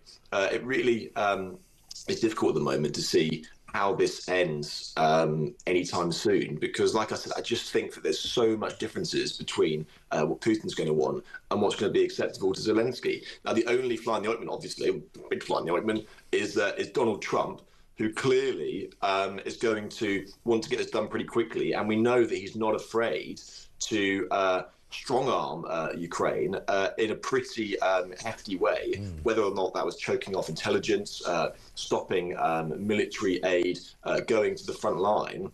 That seems to have been a pretty brutal way, but it has forced Zelensky to make some concessions. So you'd imagine that those would be levers which he would be happy to pull again if Zelensky doesn't bend even further. The question about what Europe is going to do, I mean, Europe's made a lot of noise in this, but actually, while I think Keir Starmer's been admirable in what he said, we're not really players anymore, because it seems to be between Ukraine, the US, and Russia. And we can offer to put peacekeeping troops on the ground, but it seems to be that this is going to be drawn up between the US and Russia, and then Zelensky will have to decide what he can stomach in a deal. Yeah, absolutely extraordinary times, aren't they? Very good to talk to you. Jack Elson from The Sun, thank you very much indeed. Big piece on page 10 by Jerome Starkey, The Sun's defence correspondent, who's just got back from Ukraine, talking about how difficult these peace talks are going to be. There is going to be supposedly a conversation that's had this afternoon between the US and Russia. Basically, Donald Trump saying, we're going to damage you, we're going to ruin you, we're going to mess up your economy if you don't agree to a peace deal. And as Peter Hitchens just reminded us, the economy in Russia is not in great shape anyway to begin with. Talking about the state of the nation, we've got loads and loads more pictures coming through. One here from Roy, who says he's originally from Slough, now in Gloucester. This is the state of Slough High Street now. Once a vibrant shopping centre with great nightlife, now it is simply a ghost town. Regards from Tony in Old Harlow. He says, you want to know what's happened to Britain? I'll tell you what's happened to Britain. Mass migration. And mass immigration is what's happened to Britain. Morning Mike, says Sarah in Kent. My absolute pet hate is people eating on trains. Why is it that people can't travel for 30 minutes without eating? Especially eating smelly food like cheese and onion crisps or Chinese takeaway or burger and chips. The smell of chips on a train makes me feel ill and I have to change carriages. I completely agree with you. What is it about people getting in a train that means they have to bring a load of food with them and have like a picnic just because there's a table? I mean, bring a coffee. Have a coffee or a biscuit or something. But why do they eat sort of, ridiculous, 3-course meals on a train? What's going on? The state of Britain is in a bad way, I have to say. Let's get Mark on dyslexia. Hiya, Mike. Mark from Manchester. Just listening to Peter there. I'm a 70s child. When I was in school, I got told I had dyslexia. When I left school, I taught myself how to read and write. When I was sat in the pub, it's just kids want to be naughty in school and there's no one telling them what to do and how to do it. Too many kids in a classroom. Yeah, there's some truth to that as well. And I think, look, listen, there are people who, I've got a friend who's just been texting me saying, look, I can't tell left from right. I've never been able to do it, which is a bit of a problem when she's driving because she doesn't know which way to turn. But she can't fix it. She's like, I wish I could do it, but I can't. I don't know how to do it. If somebody says turn left, I don't know how to. These people should not be on the road, by the way. But the thing is, there's probably people who are dyslexic who see words around the wrong way. but they can be cured from that, or they can be taught a method by which they can read. The question is there this whole ADHD industry really necessary? Do so many children who are taking pills, and we've spoken to many of them on this show, do they need them? And if they didn't have them, what would happen? Because when I was young, a bit like Mark from the 70s, they didn't have any of this. You didn't have dyslexic kids in school. You didn't have ADHD problems. You just got on with it. And I'm not trying to sound like some kind of dinosaur here, but listen, that's the way it is. Sarah says this: I live in the sticks in mid-Devon. The fly tipping now is horrendous. Every lay-by all along the roads, entrances to farms and fields. When people do this, it's the landowners that have to pay the council to clean it up. It's not just the cities. Rubbish is everywhere because people won't dispose of it properly. We've talked about this before. It's a real problem, isn't it? Because you want the place that you live in to look nice. There's nothing worse than walking down a street that's littered with litter. It's horrible. What's wrong with people? Thank you for sending all your pictures in. We'll keep showing them. These are genuine pictures being sent in by people from around the country of their neighbourhoods and what they look like. I mean, that is disgusting. Piles and piles of black bin bags, waste, ghastly, horrible, smelly stuff. I want to say the bad word, but I can't because it's only 8:36.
Across the UK, on DAB+, on your smart speaker, on your smart TV, and on your side. This is Talk. Welcome back to Morning Glory. Lots of you got things to say about dyslexia, of course. Peter Hitchens is talking nonsense, says Charlie. I always thought he was good to listen to. ADHD, there is a test to see if you've got it. I had it in the 90s, and that's how I got diagnosed. The problem is it's been blown up and made out to be worse than it is. Well, I think that's his point. Dyslexia is a neurological condition, says Paul. Scientifically proved. It can be positive. It's not that you can't read, it's how you read. I got another picture here from James in Bristol. Whitchurch, cleared multiple times by the council, constantly fly tipped. Unbelievable. Yeah, thank you so much for all of the letters and pictures you're sending in, because it's obviously a massive problem around the whole country. But I'm delighted to say we can take a slight check out of the bad news of what's been going on at the state of Britain, because Steve Denier's here from Virgin Radio. Steve, very good morning. Good morning, Mike. How's Great it going? story. Yeah, very good. Great story today in the Mail, talking about the happiest song ever. And I thought there's only one man we could talk to about happiness and songs. It's Steve Denier. And apparently there's a list of 10 songs here that have been put together by a particular... yes, a cruise company, isn't it? It's a cruise company, yeah. They're saying basically it's Walking on Sunshine is the greatest happy song ever, which is probably... Are we allowed to play a clip of it? Should we play a bit? Let's do it.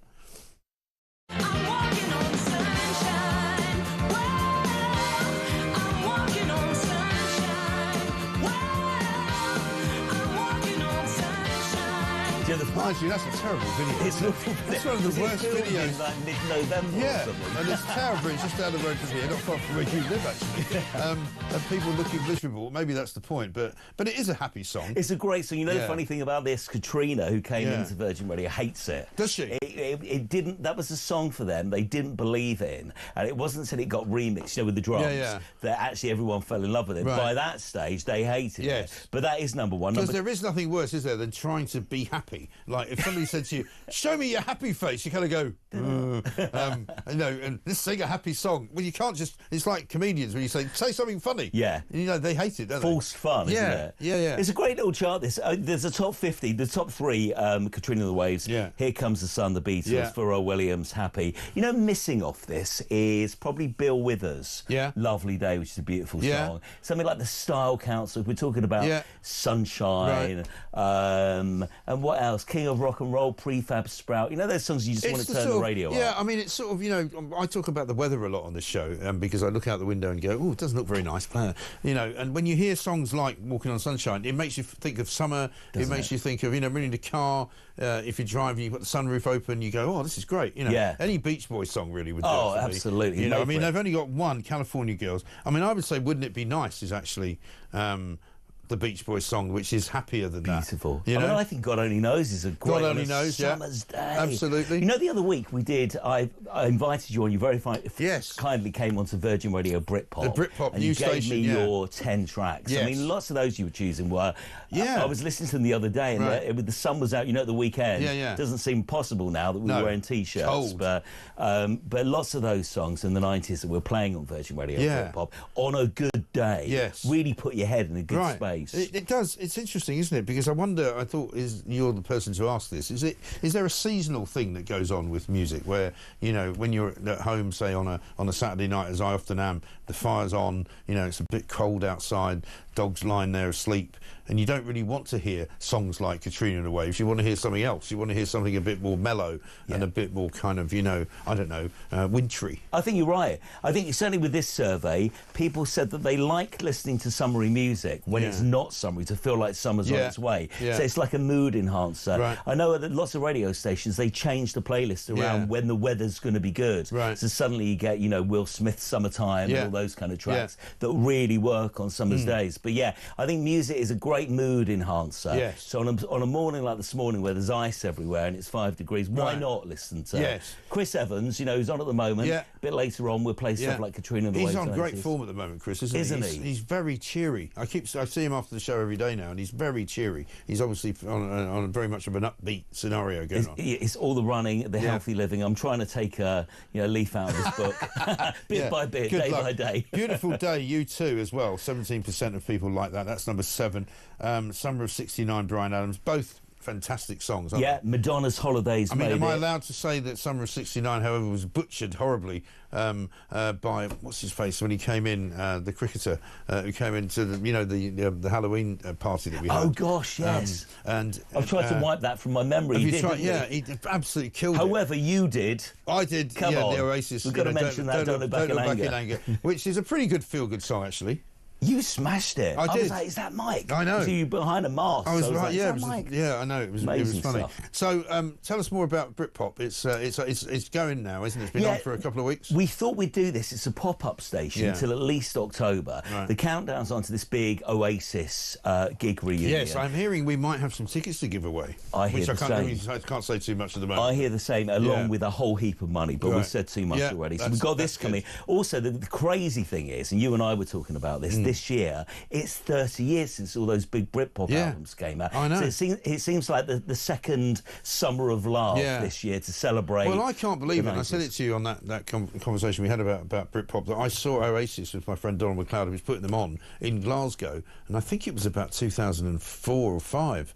I mean, it's 20 years ago. It doesn't seem like it. Absolutely crazy, isn't it? When you look at that, you know that pivotal gig they did in Nedworth in '96, and it's great to watch it now because there's no social media, there's no phones, there's no iPads, it's just everyone in the moment. And you look at what we were wearing back then and how it just seems life was a lot more simple and more fun back then. I know. So that's what we're trying to recreate on Virgin Radio Britpop. And literally, if you get the Virgin Radio UK app, I've been practicing, you scroll 4 times and you get Britpop. No ads, brilliant songs. You're popping up with your favourite songs. Chris Evans, Jane Middlemiss has done it as well. So it's a really good listen. Fantastic. Well, we look forward to it. And you're on Plank of the Week this week as well. Can't wait. Absolutely brilliant. I mean, I'm already saying, I don't care what anybody thinks, I think Jonathan Reynolds has to get it. He's the business secretary. And I'll play the clip, actually. This is the man who pretended he was a solicitor, right? And has now had to cough to the fact that he was telling an absolute lie. Have a look at what he said. I made a reference to my experience of using our local transport system in Greater Manchester when I worked as a solicitor in Manchester city centre. I should have made clear that specifically, Madam Deputy Speaker, that was a reference at the time to being a trainee solicitor. I would like to formally correct the record. He'd like to formally correct the record. In other words, I told a massive lie, massive porky, and now I'm holding my hands up to it. I mean, unbelievable. Bit of breaking news, sad breaking news for you. 5-star singer Stedman Pearson has died age 60. That's quite young, isn't it? Yes, I read about this yesterday. That is really sad. I spoke to Denise, his sister, a year ago, and 5-star were just getting ready to kind of get back together and do a reunion show, which I don't think happened. Apparently he'd been ill for some time, so she's a lovely person when I met her, so our thoughts and prayers and respect go out to that family who gave us so many songs. They were one of the bands really ahead of their time in the 80s. And we all remember like Rain and Shine and all those great Systematics, the 5-star songs in the 80s, you know, when we used to have Sony Walkmans. Well, that's the thing, Sony Walkmans, my goodness me. I remember walking down, I think it was at 7th Avenue in Manhattan with my Walkman, because I think it wasn't mine. I think I borrowed it from my sister who was living there, and playing I'm Coming Out by Diana Ross. And I didn't know it was a gay song. I was going, this is great. I was singing it and I thought, this is probably... And then somebody told me later, was like, no, you don't want to be singing that. Mike, anyway. I love you even more after that admission. Listen, here's another one for you, right? 5, talking about, because we've been 5 as the theme, because Channel 5 have renamed themselves 5. 5, the band, are asserting themselves and they're doing a new... And do you know who follows me on Twitter and who loves the show? Go on. Richie Neville. No way. Yes. Really? Yeah, Richie Neville. He's finally back in with this so new... I'm trying to get him on the show because he's back in with the band and I think they're touring. There's a lot of excitement about that. And the thing is, I saw them the other day. They look great and they actually look like it's their idea. Yeah. And they really want to do it. They want to do it, yeah. So What's the name? Let's ask Keir Starmer. What's the name of the band? 5. There you go.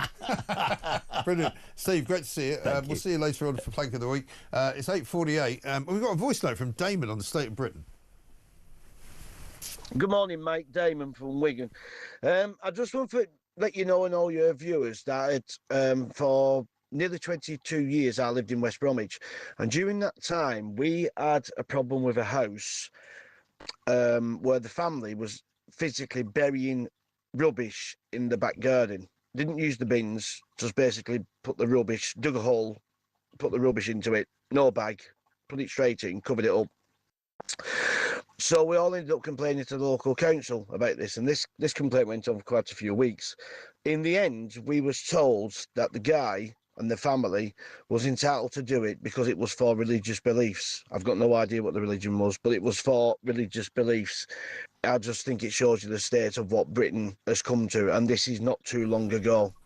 Do you know what's going to happen next, right? I mean, some of these stories are unbelievable. I live right by the river. You're not far from it. People are just going to start chucking stuff in the river. It's unbelievable. Unbelievable. How can you bury rubbish in the garden? That's extraordinary. Anyway, listen, great to see you, Steve. Thank you very much indeed. 8:49. Coming up, we're going to be talking about more of what you are telling us about what's going wrong around the country. And also, we're going to get a spokesman from Sir David Amess's family on, Rad Saiger. We had him on the other day. He's going to tell us a glimmer of hope has emerged about an inquiry into how it was possible for him to be murdered in the way that he was. This is Talk.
That's always the difficulty, I guess, for any party which aspires to government, as we're repeatedly told by Reform that Nigel Farage is going to be the next Prime Minister, Reform are going to win the next election.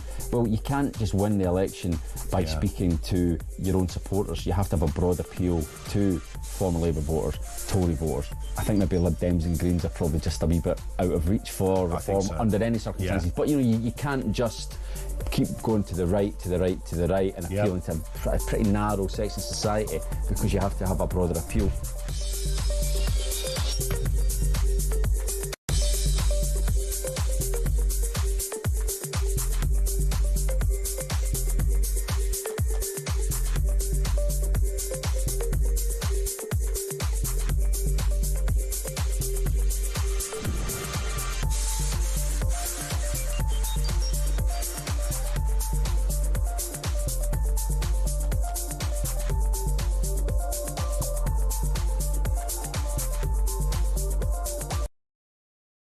Across the UK, on DAB+, on your smart speaker, on your smart TV, and on your side.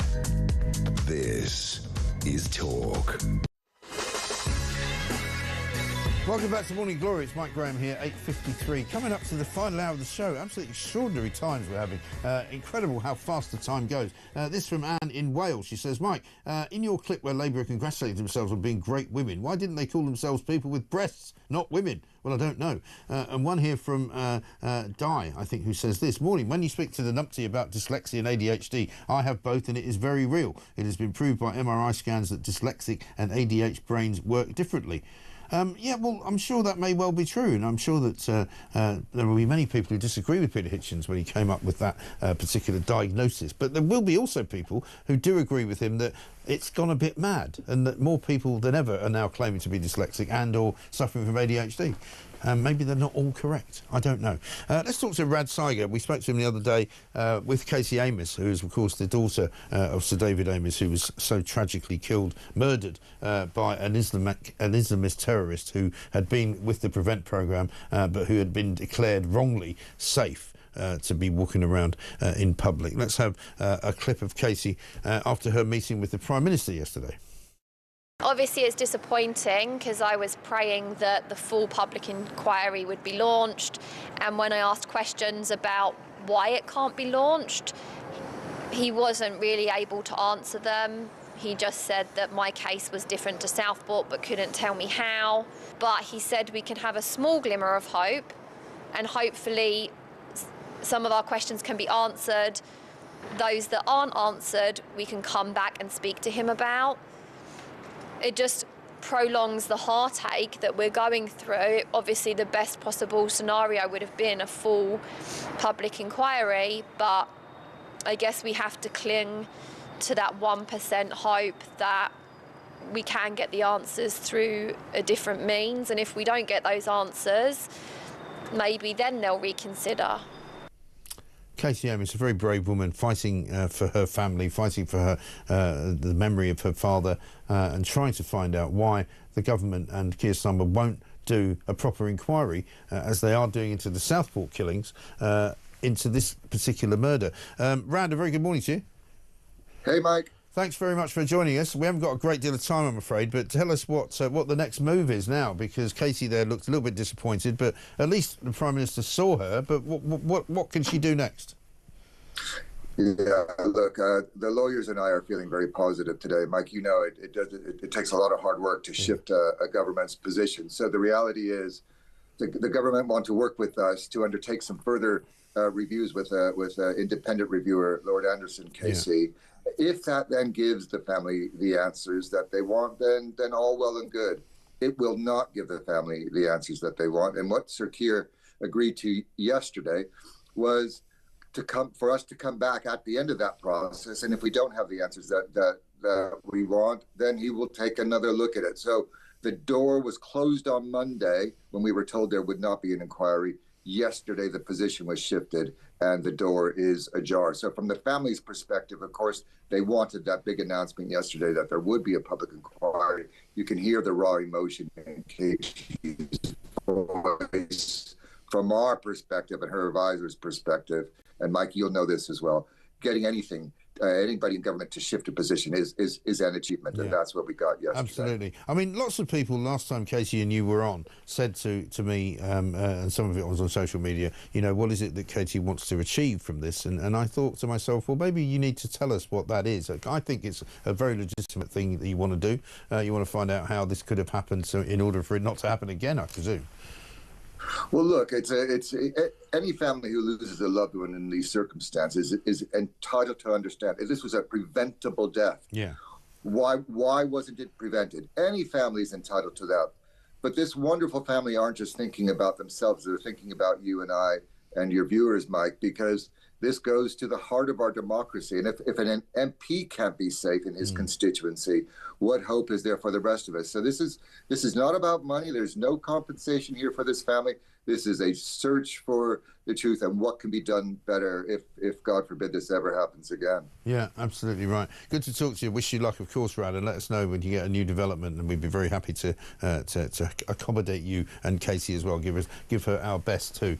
Casey Aim is fighting the good fight for a family, for a father that she loved, and for the rest of us as well, because we need to be kept safe from these scumbags who are roaming the streets. Thousands of them who have come here quite often from foreign countries, carrying knives, hating Britain, hating anyone who's not an Islamist, and quite frankly, we're sick to death of it. It's as simple as that. It's coming up to very nearly 9 o'clock. A couple of quick texts for you. One from David. He says, Mike, I live in Louth in Lincolnshire, and I must say we have the best bin men ever. Every Tuesday, come rain or shine, they collect the bins on my road at 7:15 to 7:30 and never miss a day. Well done, guys, and keep your great programme going. Thank you very much indeed. And says this from Teesside. I worked in Basel in Switzerland for a short time. Every morning, whilst I stood waiting for the tram, a van pulled up in the street with cleaners who scrubbed out every tram shelter, phone box, etc. There was not a scrap of rubbish on the streets. Britain has become so dirty and so scruffy. Absolutely. And Rob says it was normal for people to bury rubbish in their garden in rural areas as there was no collection. They also burnt it.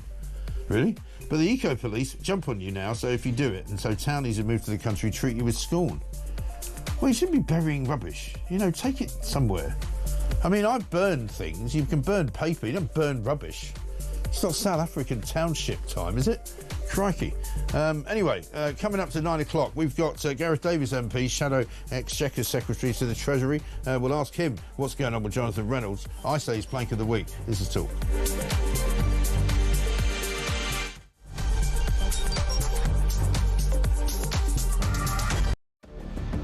I can announce this government will begin the biggest sustained increase in defence spending since the end of the Cold War. We will deliver our commitment to spend 2.5% of GDP on defence, but we will bring it forward so we reach that level in 2027. The answer from European capitals has been as resounding as it is clear.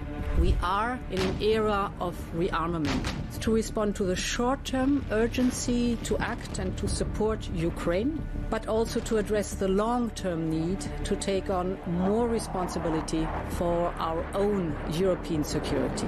On Saturday, we also agreed a new £2.2 billion loan for Ukraine, backed not by the British taxpayer, but by the profits from frozen Russian assets.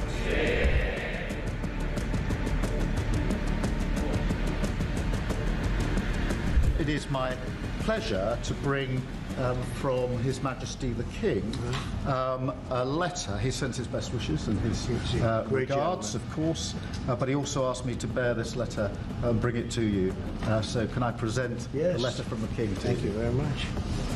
Am I supposed to read it right now? Yeah, please do. I will do. I've got to tell him what your reaction is, so I need to know.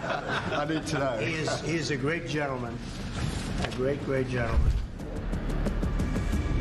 He said he thinks the war's going to go on for a long time, and he better not be right. Well, I just think he should be more appreciative, because this country has stuck with them through thick and thin.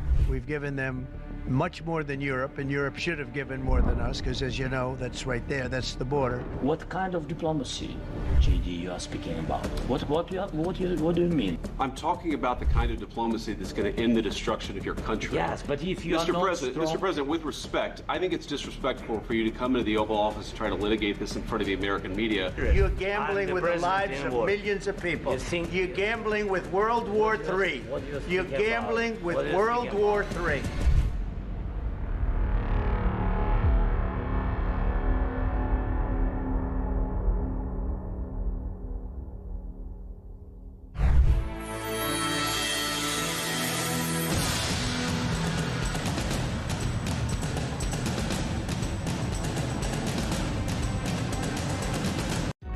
across the UK. On DAB+, on your smart speaker, on your smart TV, and on your side. This is Talk.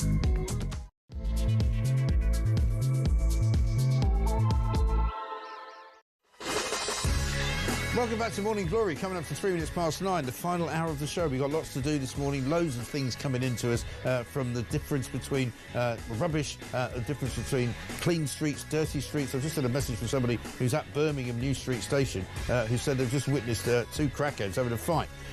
One of them punched them, another one in the nose, and blood exploded everywhere. And apparently the one who punched the other one was a woman. So the woman punched the bloke. I mean, what's going on in this country, right? The state of Britain, many of you sending in pictures of piles of rubbish all over the place, from Slough to Portsmouth to Scotland to Glasgow to Leeds to Manchester. Absolutely unbelievable. Rubbish on the street, says Elsa. I despair of the lazy attitude that accepts refuge strewn everywhere in Britain. What's wrong with people? They should be taking legal action against councils which choose to spend taxes on illegal migrants rather than on the services they should be providing for their citizens. It's just a matter of time before the rats take over and disease is inevitable. Well, the rats have already taken over in Birmingham, and we know that because the bin men there have just gone on permanent strike, an unending strike, basically, because of the fact that it's so dangerous now to collect rubbish because of all the rodents that might bite you and who might, in fact, have all sorts of diseases like rabies. Yeah. Anyway, listen, this is what you've been saying to me today. We had a problem with a house where the family was physically burying rubbish in the back garden. Didn't use the bins, just basically dug a hole, put the rubbish into it. There's all about happy songs, the sunshine and all that. What about You Are My Sunshine, My Only Sunshine? You make me happy when skies are grey. Just thinking, because your show's so popular and everyone loves you, if you started working at 5 instead of 6, then you can be on for 5 hours a day instead of 4. 5. Yeah, that's another story we've been doing today. Channel 5 have decided to rebrand themselves. They used to be called 5. Now they've rebranded to be called themselves... what is it again? 5. 5, that's right. But not 5, the spelling 5, F-I-V-E. Is that... Yeah, that is right. It didn't sound wrong somehow. No, it's 5, as in actually the number 5. They're calling themselves 5. They've always called themselves 5. I mean, they probably paid somebody £1 million to come up with this. It's unbelievable. Absolutely ridiculous. Anyway, never mind. Gareth Davis MP coming up, Shadow Exchequer Secretary to the Treasury. Guy Ms Campbell as well from JL Partners. There's a new poll out which is talking about all manner of things, including what's going on at Reform headquarters. Nobody's really quite sure. Nobody knows whether Nigel Farage and Rupert Lowe will ever speak to each other ever again. I've got this from Phil in Coventry, who says, rubbish on the streets, at least 2 issues.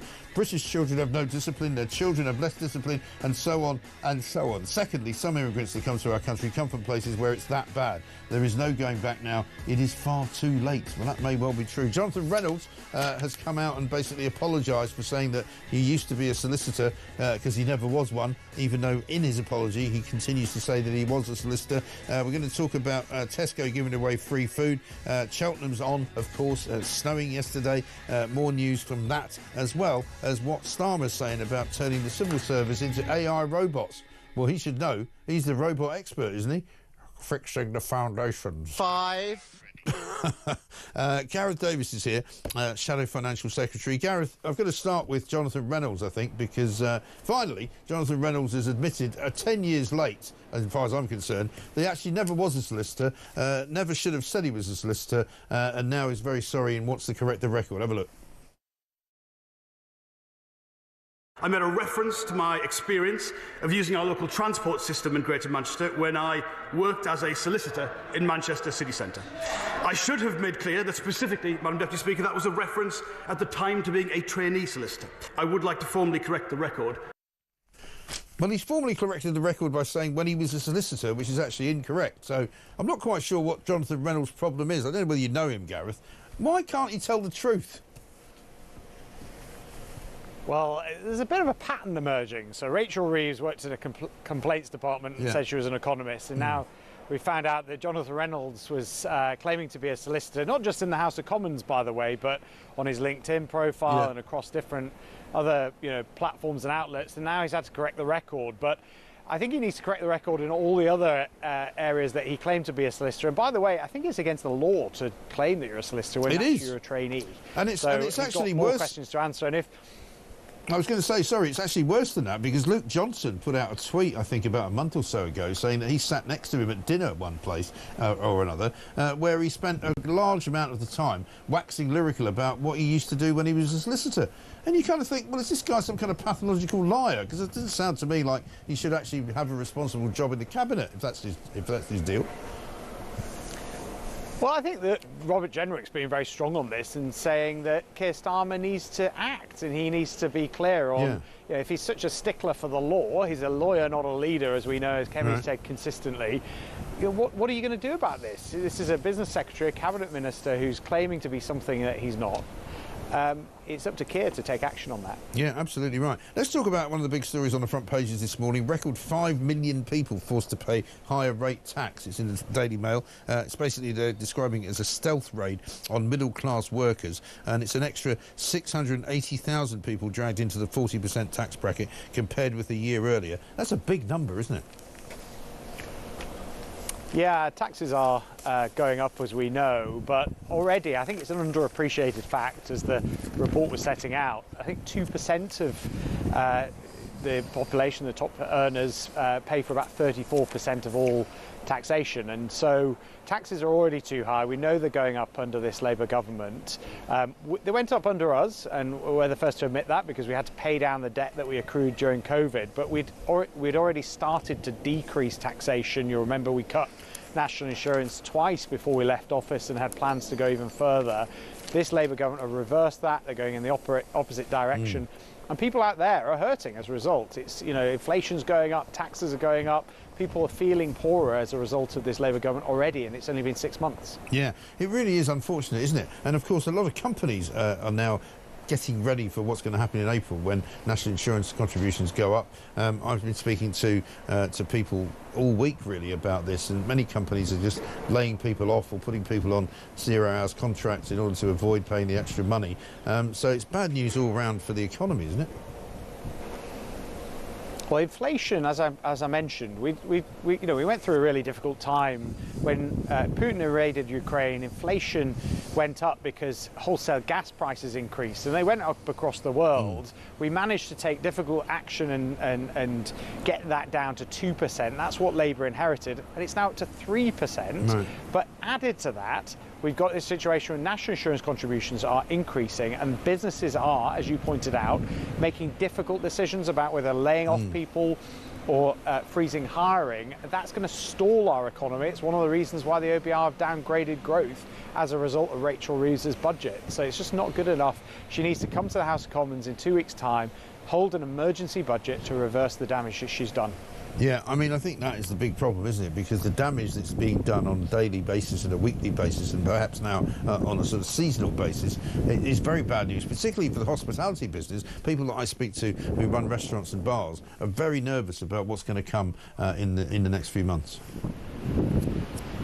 It's going to hit in April. This is the thing. I mentioned inflation again, but that doesn't include the fact that national insurance hasn't hit yet. In April, it'll come. And that, you know, you talk to any hospitality business, they say, look, price of drinks is going to go up in their bars because they need to pass these costs on.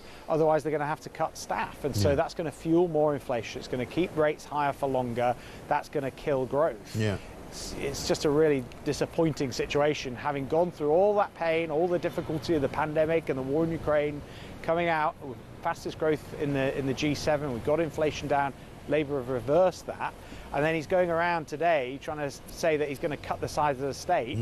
Warm words, good principle, but the estate is going up. He's spending £70 billion extra a year. So he's doing exactly the opposite of what he's going to announce today. It's completely crazy. Yeah, absolutely right. We've been running a bit of a sort of interactive experiment today with the people listening and watching this show, Gareth, and we've asked them to send in photographs of their neighbourhoods, where they live, what it looks like, all that sort of thing, because of the sort of what I would call a bit of an epidemic of rubbish which seems to be sweeping the nation. I don't think Britain has ever looked so untidy or so awful. There's piles of rubbish on every single street, people sending in from from all sorts of places like Exeter, from Portsmouth, from Bristol, from Leeds, from Manchester, from Glasgow, from Edinburgh. Why is Britain so filthy now? What is going wrong with the state of our nation? I think it's a fair charge, and you see some areas of the UK, it is devastating to see the level of rubbish and just the recklessness of people who fly tip and don't take responsibility for their own goods and their own trash. It's unacceptable, but at the same time, I think many councils across the country are just not efficiently clearing it up and taking action. You look at Birmingham, it's on the brink as it is, but they're just not taking action against this kind of behaviour. So on the one hand, it's people who are just not having a respect for their community and trashing it, but at the same time you've got councils that are badly run and badly financed in terms of how they're managing their budgets and not being able to clear it up. So it's a bad combination. Yeah, it really is. One final question. I asked a colleague of yours this question yesterday. Rupert Lowe from Reform, or possibly not anymore, says that he's thinking about possibly joining the Tories. Would you welcome him as a Tory MP? Look, we'll always open our doors to conversations with anybody that shares our values and wants to get rid of a socialist government. But that's what she said. It feels like Rupert Lowe has got his. Well, it feels like Rupert Lowe's got his own drama going on with Nigel Farage and the whole reform thing. He's a bit distracted at the moment, so I'm not going to get involved in all the drama at reform. So you're staying clear of it. So you're not. So you're saying you wouldn't welcome him, in other words. I didn't say that. I'm just saying I think Rupert Lowe's got enough drama to deal with in reform. Maybe in due course we can have a conversation, okay. But I don't think we're there yet. I think Rupert's got his drama with Nigel to deal with. OK. Gareth Davis MP, thank you very much indeed, Shadow Financial Secretary. It's interesting, isn't it? The Tories just won't quite go there. They won't quite make that, sort of confirmation that, yes, we would love to have Rupert Lowe as a Conservative MP. Here's one from Paul, who says, I live on a canal boat with my wife. Yesterday we travelled right through Birmingham on the canal. It was stinky and full of rubbish, which constantly fouled the propeller. My wife was reduced to tears by the time we stopped in the evening at the thought of the future of this beautiful country. And one here from, who is it? A former bin man in Oxford, Dean, who says, in Oxford the rubbish problem has got worse and worse year on year. The amount of takeaway outlets and things like barbers have reached epidemic proportions. Local councils just can't keep up. Large cooking oil tubs alone are a massive problem. Then there's polystyrene cartons everywhere and the bins are just overwhelmed with takeaway waste. There seems no end to it. The more bins given out, the quicker they are filled. It's filthy, and the owners of these outlets don't seem to care how they dispose of this blight on our streets. It's really bad, isn't it? It's awful. I mean, we've all been to different countries in the world, and I mean, I have to say, I don't think I've ever been to a country which is more badly served by its own people in terms of the amount of rubbish that's on the streets. America's not that bad. Cyprus was very clean when I was there. Montenegro last summer I was there, that was very clean. I've been to Spain many times, multiple times. Ireland, absolutely fine. Canada, no problem at all. France. You know, what is it about Britain that has to be so filthy and disgusting? I'd genuinely like to know. We might keep this going for a while because, you know, this is turning into a massive story. 0344 499 1000. Let's talk to a guy, Ms Campbell, director at JL Partners. They did a poll just the other day in which they showed a nationally representative sample of British adults a picture of Rupert Lowe and asked them to identify him. And you might not be surprised to know that the Nigel Farage and Reform are pushing this as a bit of a wake-up call to Rupert Lowe. 86% of the public didn't recognise him at all. 71% of Reform voters didn't know who he was. Now, you might say that doesn't sound right to you because you know who he is, but would you recognise him in the street? Let's talk to Guy. Guy, very good morning to you. Good morning. Were you surprised by the findings of this poll? Not particularly, to be honest. I think Westminster will often get very, very fixated on the stories of the day, but it's very easy to forget just quite how little the average person pays attention to the news and the play-by-play and the who's in and the who's out. I think about 25 to 30% of people can name their MP, let alone an MP from another party. And name recognition is very low. It takes a long, long, long time to build up a brand and to build up knowledge of who you are, no matter how good and how impressive you are as an MP. And so this story would need to run a lot longer, and I think Rupert would need to have been established a lot more to have a higher level of recognition. I think the one figure that did surprise me was only 29% of Reform voters knowing who he was. I think that's the bit that's really surprising. Yes, I think so. Because I seem to remember, I think it was shortly before the election even, maybe 2 months or so before the election, that a lot of people didn't recognise Keir Starmer when they were shown a picture of him. Yeah, absolutely. And I mean, I think, really it's only the Prime Minister and senior members of the Cabinet who have high levels of recognition. When you're in opposition, it's very, very hard to break through and to get people to pay attention to you. And when you're a party that, no matter how high its level of support is at the moment, it's still a party with 5 MPs and viewed as a minor party. Yeah. Very, very hard to get recognition just as that party, let alone as a specific MP within that party. So in your view, would you say that this story will sort of come and go, and regardless of how it ends up, if Rupert Lowe ends up leaving Reform or staying with Reform, in the public's mind, it won't really make an awful lot of difference? So I think there's a difference between whether or not there's a specific profile that one MP has and the wider perception that a party is disunited or it's fighting amongst itself. So, when the Conservatives had a steady string of resignations, nobody knew who a lot of those ministers were. Junior Minister in Department X has resigned. Right. The sense of conflict, the sense of confusion, the sense of not being professional and organised, fighting amongst themselves, that's something that could stick. But I think the point here really is that Rupert Lowe, no matter how impressive he is as an MP, and he's been very impressive so far, doesn't necessarily have the stature to keep that fight going on and on and on. Yeah, I think that is going to be the issue, isn't it? And that is always going to be the issue with what is regarded as... I mean, one of the things that they disagree about, of course, is that Rupert Lowe calls Reform a protest party. And I think in some ways he's right to say that. Nigel Farage, of course, denies it and says, no, we're not a protest party. We're building up to become the government and the party of government. But at the moment, they still kind of look like a protest party, don't they? I think, historically, yes, but there's no way to look at a party that is in the top 3 polls, leading in the polls, that is forecast to have probably over 100 seats in the next election if they carry on, and say that they will be a protest party then. Yeah. They'll be a serious party, potentially the second or third. Nigel Farage obviously has ambitions to go all of the way. And so I think part of the question here is about how they can transition from being a party of 10% of the population, 15% of the population to a 20-25, and to do that you need to be unified, you need to be marching in the same direction, but you also need to recognise that the main asset and the thing holding that together is Nigel Farage, one of the MPs with the highest name recognition of any political figure. And yes, lots of people don't like him, but also there are a lot of people who do like him. Yeah, and the ones who do like him are very, very sort of avid about it, aren't they? Exactly, and I mean, you could see that in the last election. The one thing the Conservatives didn't want was Nigel Farage to return and campaign. And when he did, that changed the entirety of the election, and it catapulted Reform from maybe 1 to 2 seats to 5 seats, and to second place in a whole swathe of the country. Yeah. Absolutely right. Good to talk to you. Thanks, Guy. Thank you very much indeed. Guy Ms. Campbell there, Director of JL Partners, with some interesting updates on the whole situation regarding Reform. Not much news coming out on that front today. Nothing from Nigel Farage. Again, I said this yesterday, we've asked him to come on the show. We've also asked Rupert Lowe to come on the show. So far, neither one of them has agreed a time or a place where they want to do that. That may change. We may get them on tomorrow. We shall see. Pretty much unlikely, I think, in the next 40 minutes, though, which is when, of course, Julie Hartley-Brewer will be in at 10 o'clock. Here's a voice note from Jess. Morning, Mike. It's Jess in Wiltshire. Brilliant show, as always. I thought I'd contribute my opinion to the dyslexia argument. So my daughter's 10, and ever since she was born and started to read and write, there was definitely a struggle there. She really didn't cope.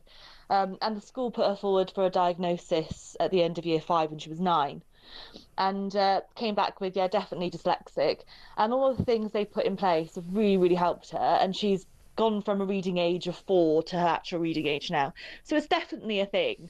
But I can see why people don't think it is, because they might take the mick a bit. You know what I mean. But yeah, brilliant show. Thanks. Jess, thank you very much indeed. Yeah, listen, I mean, I don't go along with Peter Hitchens' diagnosis of this particular situation. I think there are some people who are dyslexic. I think perhaps what's interesting about what he said is that he's kind of pushed the envelope slightly, should we say. I mean, he's saying he doesn't believe that it exists at all. I think what he really wants to say is that some people who claim to have dyslexia or ADHD perhaps don't have it.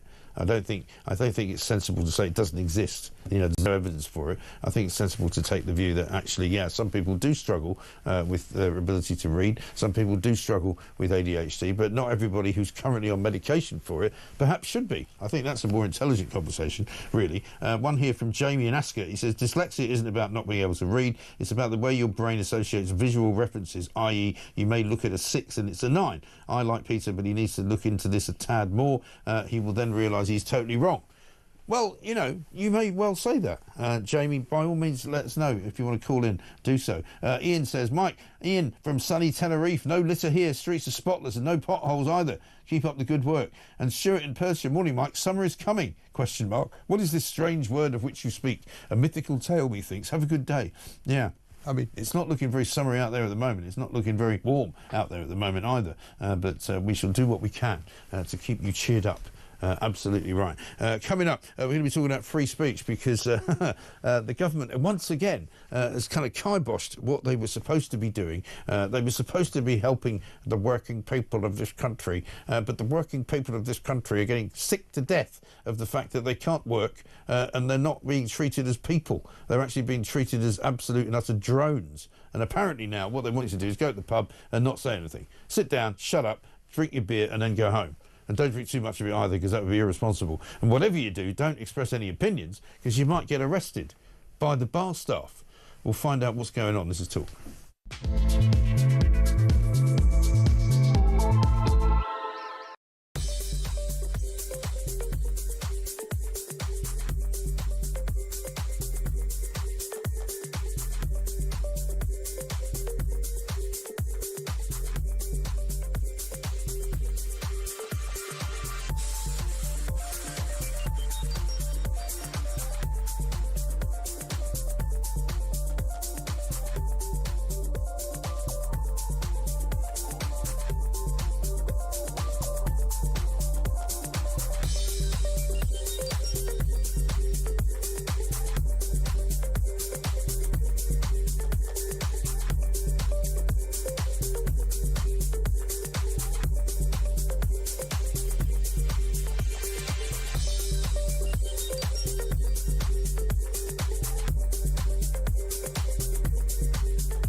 That's always the difficulty, I guess, for any party which aspires to government, as we're repeatedly told by Reform that Nigel Farage is going to be the next Prime Minister, Reform are going to win the next election.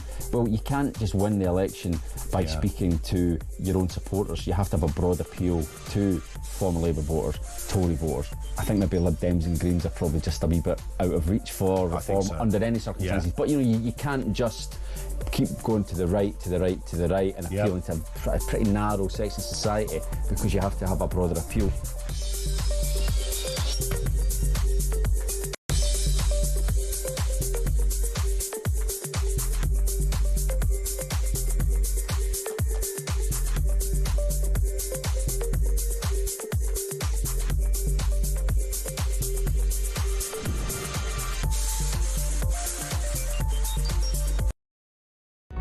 Across the UK, on DAB+, on your smart speaker, on your smart TV, and on your side. This is Talk. Welcome back to Morning Glories, 9:26. This one from, who is it? Oh, no, we've done that one already. You know what? I'm very bad at sometimes getting rid of these. In a couple of weeks' time, the government will be collecting tax increases, says this message, on water, electric, gas, council tax, TV licence, broadband subscription and road tax. That's from Elsbell in Wales. Absolutely right. Let's get a voice note from Judith. Hello, it's Judy from Altos, West Yorkshire. I think the reason there's so much rubbish going around, all in streets and rats, etc., is because of the council don't do enough pickups of all the rubbish. I mean, you go to some places when you're abroad, and it's every night they pick all the rubbish up. That plus people just seem to fling rubbish anywhere they want. But I think that's it. We've got millions more people living in this country. So instead of decreasing picking up rubbish, the council should be increasing.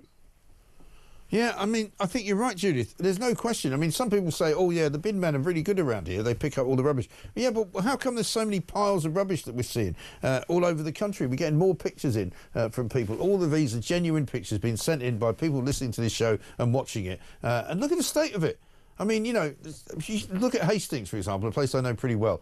In a lot of those places, they've got no, in parts of Hastings, they've got no wheelie bins, right? So they put the rubbish out in the morning for the bin men to collect. But the problem is the seagulls know if they break into the plastic bags, they can just have a field day and a feast of all the food that's in there. So they just literally dive bomb as soon as you put your rubbish out. Because it's not protected by a wheelie bin, they just, you know, rip it open, rip it to shreds, drop the rubbish everywhere, and when the bin men come, they try and pick it up, but they don't pick up most of it, they just leave it.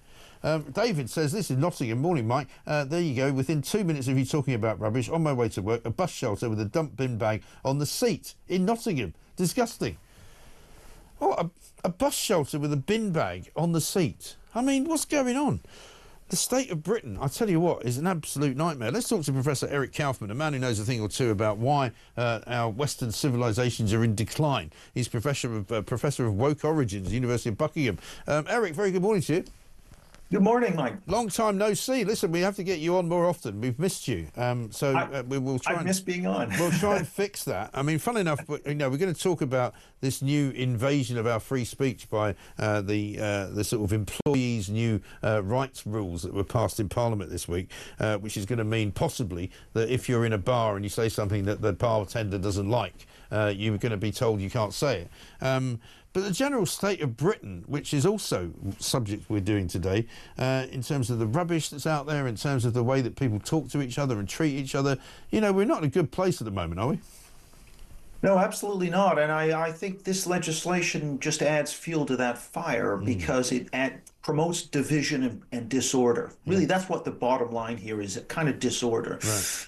And what this is going to do is it's going to actually impose an obligation on, you know, people who own businesses, such as owners of pubs, to eavesdrop on conversations, to post notices that says, you know, you could be arrested if you say the wrong thing. So it's actually creating a police state, and it's subcontracting the speech policing to business owners. So yeah, this is a really regressive Orwellian step. Right. And I mean, do you suspect that somebody will challenge it? I mean, when would you think that we've already seen the police getting themselves involved in all manner of ridiculous situations where they're going around to people's houses to warn them that, you know, they might be the subject of an investigation because of something they've posted on Facebook, or, you know, in Alison Pearson's case, they might be the subject of a criminal inquiry because of something they said on social media. You know, it seems insane.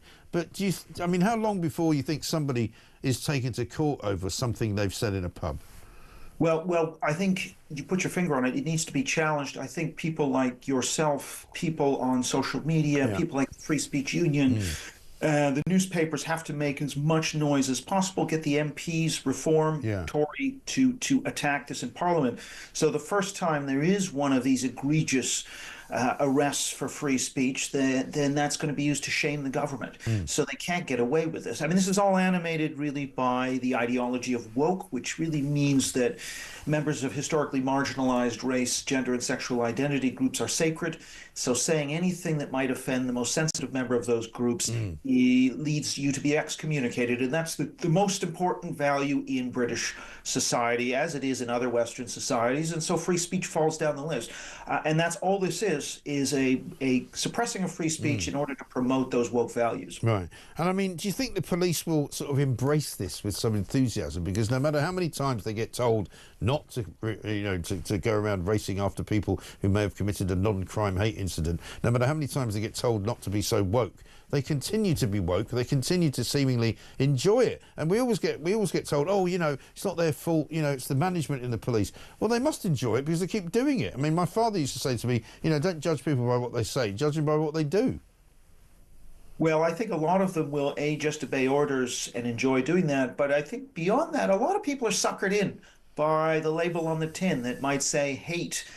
We're cracking down on hate, or racism or sexism, and they don't actually open up that tin to see what that label actually is covering. So, for example, is mispronouncing somebody's name hate and racism, or is it just an innocent mistake? Well, again, these are the kind of subtleties that those police officers will miss because they just buy whatever it is that is in the name of that label. Yeah. Like, I mean, I sometimes deliberately mispronounce people's names if I'm talking to them on air, just to annoy them. It's got nothing to do with their, their indigenous, sort of nature. It's nothing to do with where they come from. Nothing to do with whether they're foreign. I just do it because I know it annoys people when you get their name wrong.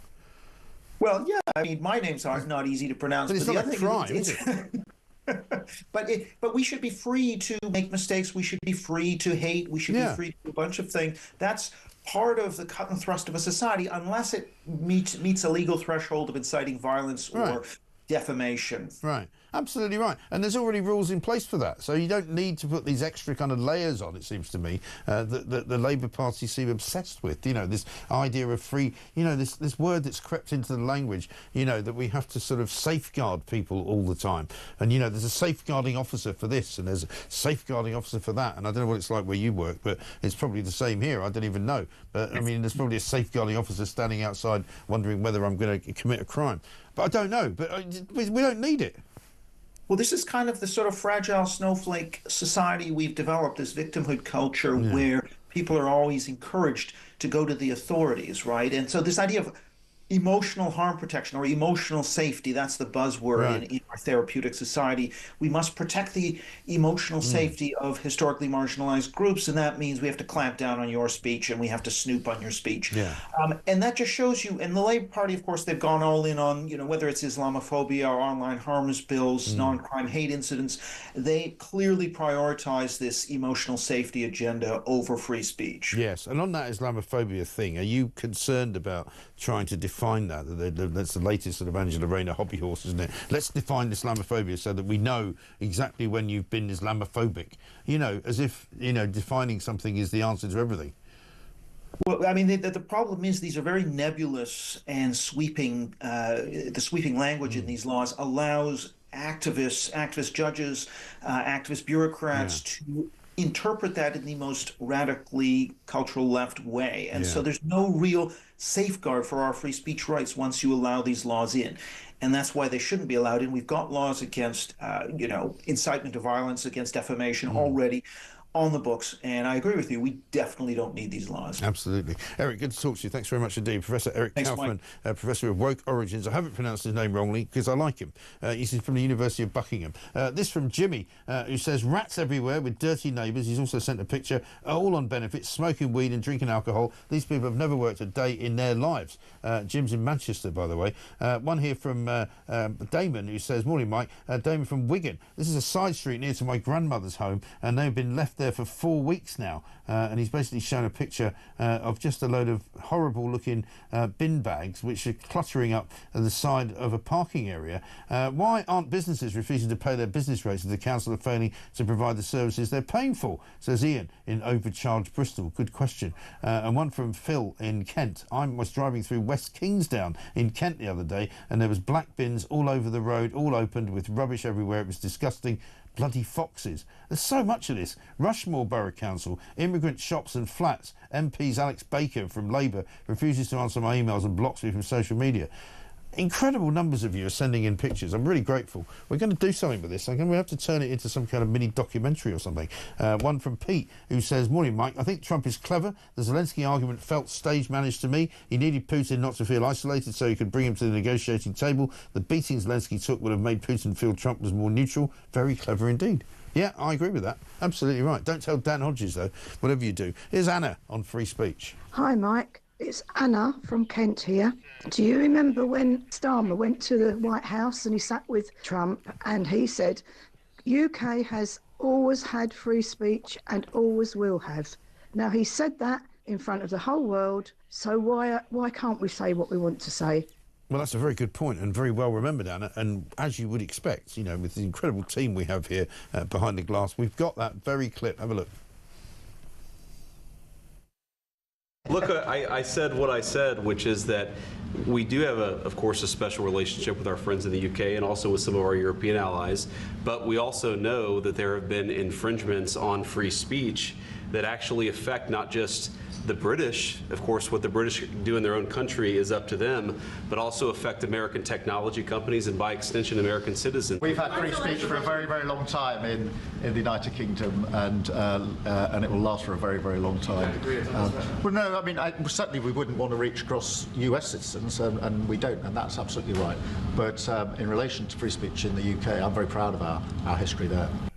Yeah, yeah, we'll have it for a very, very long time until I manage to find a way of stopping it, because I don't like it very much, and I lock people up for saying things that I don't agree with. You know, what a plonker that man is. Fixing the foundations. Release the sausages. I mean, one thing after another. What an absolute plank. 9:38.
Across the UK, on DAB+, on your smart speaker, on your smart TV, and on your side. This is Talk. Welcome back to Morning Glory. It's 9:40. Julie Hartley-Brewer here in about 15 minutes or so. She's taken over at 10 o'clock, of course, all the way through until 1. Pauline Hitchens says, "Morning, Mike. Great show as usual. You're right. Every day, whether it be work, going shopping, in fact, everything is just a long, endless battle with half-wits, morons, and people that specialise in professional idiocy. I'm sure life was a lot easier 30 years ago." Yeah, I mean, it just feels, doesn't it, like it's hard to find a way through which doesn't end up with some kind of nightmare scenario where you can't do anything. I mean, like I say, Emma Trimble was in here this morning doing the papers with us, and she left after we had this conversation about how nothing really works in Britain. She went downstairs underneath the Shard, and it's called the Shard Quarter where we are, and the doors to the underground station, which were normally automatically opening, had a sign on them saying, "These doors are not working, please use other doors." I mean, why? Ridiculous, isn't it?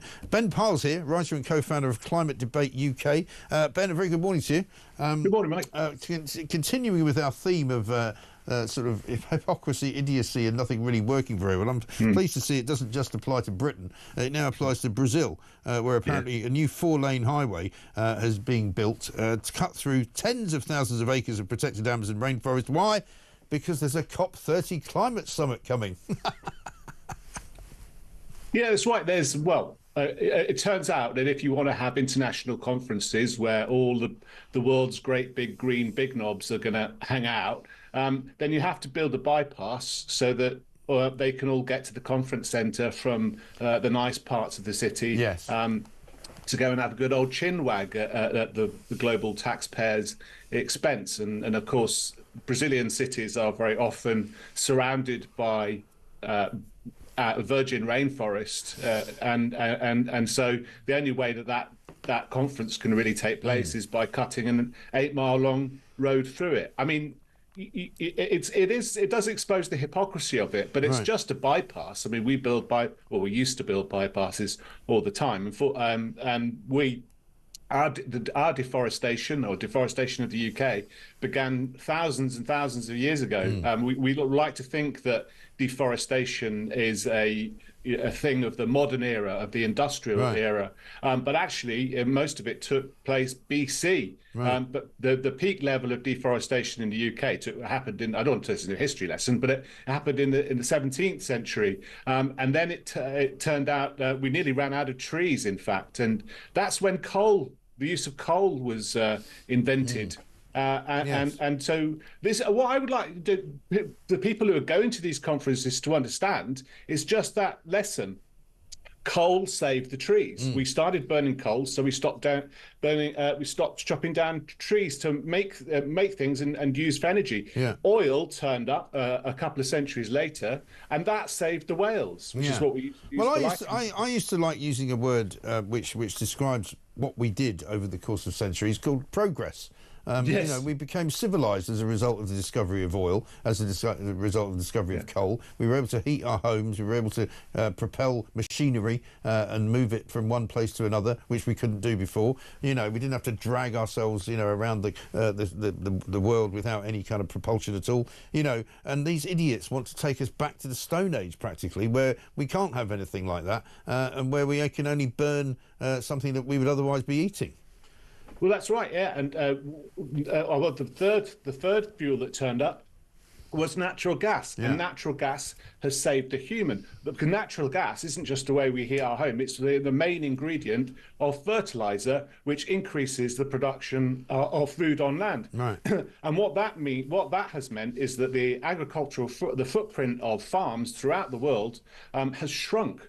So now these are fossil fuels have sort of essentially reduced the impact that we have on the environment. So when these great big green conferences get their way and they get rid of coal, they get rid of oil, and they get rid of gas, our impact, our physical footprint on the world is going to be increased. And you see that, so it's terrible for on the green view that they're going to chop down some trees to make room for this road, but we only have to look as far as Wales to see what happens when they're going to build a wind farm. It turns out, if you want to build a wind farm, you need 1,000 times the area than you do, for example, a nuclear power station like Hinkley Point C, which only occupies a footprint of about 1 square mile, right? If you wanted to build a solar wind farm equivalent to Hinkley Point C, the same kind of output, you need an area the size of Britain. So it turns out that environmental ideas increase our impact on nature. They push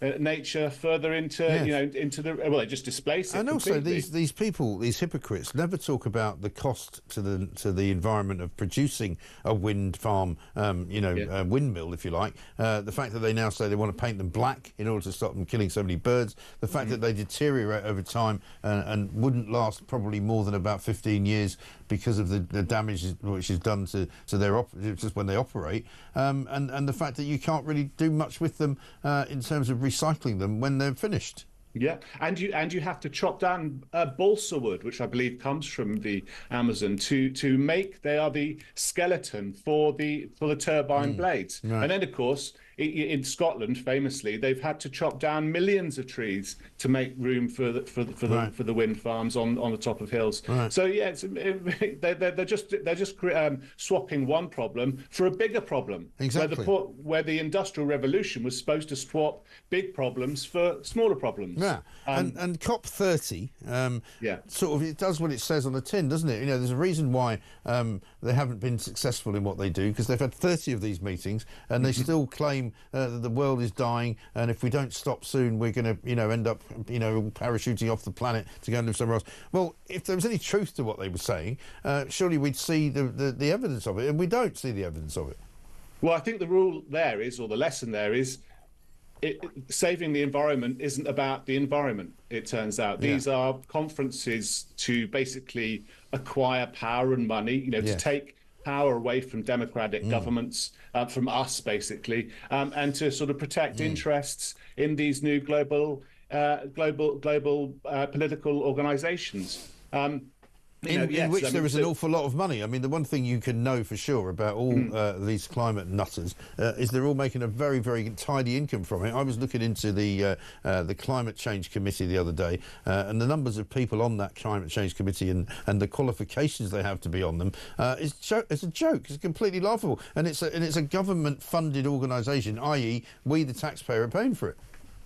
Yeah, I think famously, the outgoing chief exec of the Climate Change Committee, Chris Stark, he's just moved to some other Frango now. He was on something like £300,000 or £400,000 a year packages, and now he's been replaced by someone whose credentials aren't in science and aren't in engineering, or aren't even really in project management. She's a classics graduate from Oxford, and I wonder whether these people could even wire a plug, let alone sort of redesign the power system for an entire country, never mind the entire world, which is their real ambition. I think you're right to question what their ambitions are and why they're so well rewarded for it's a completely middle-class ambition, and the thing that worries me most is that many of them are funded as well, even if they're not part of a government organisation. They're funded in other parts of the world, including Britain, by these kind of charitable foundations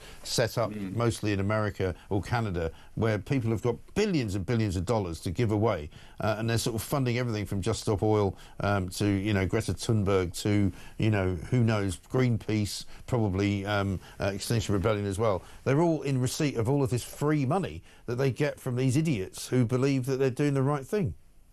Yeah, I know one green billionaire is actually British, but that's Christopher Hone. He spends more than $200 million a year on funding green campaigning organisations of various sorts, all completely opaque. If the Guardian were very interested in it, they would call it dark money, and then this is a real conspiracy. This isn't a conspiracy theory that you'd read in the Guardian. So they put all this money, and we don't even know which organisations they fund, where the money goes. But we know that we can see the influence, because the Westminster is surrounded by these so-called civil society organisations. Yeah. And politicians are persuaded to, press ahead with these policies, no matter what the public thinks. And that $200 million a year, that's greater than all of the UK's political parties spend combined. So in a normal year. So this is a bigger lobbying effort than all of our kind of political parties. This is enormous, and that's just one green billionaire. The likes of Jeff Bezos. Jeff Bezos has a $10 billion fund for green organizations. And the new Doge revelations show that billions were dumped at the last days of the Biden regime into green campaigning organizations so that they can carry on under Trump supporting green campaigning organizations all over the world. So yeah, this is a major scandal that's been brewing for a long time, and unfortunately, it looks like we're not going to be able to do anything about it. Maybe until the whole country is covered in solar panels and wind farms, and we realise what's happened. Heaven help us. Well, let's hope we can stop it. Ben, good to talk to you. Thank you very much indeed. Ben Pyle, writer and co-founder of Climate Debate UK. I used to volunteer for a church food bank, says Lisa. I had to stop working there as I got more and more infuriated by the amount of illegal immigrants who came and took as much as they could without a thought for anyone else. The church charity had the wool pulled over their eyes and were very naive. And Rachel from Bristol said, you and Emma, when you were talking earlier, were spot on. Nobody cares in this country anymore. I confronted 2 shoplifters yesterday by shouting at them and pointing them out to the staff, who did absolutely nothing, just looked at me like I was mad, and I ended up feeling like I was out of order for calling them out. I give up. Rachel in Bristol, listen, you don't give up. Just keep doing it. And hopefully other people will join in, because people see you doing it, they will do it as well.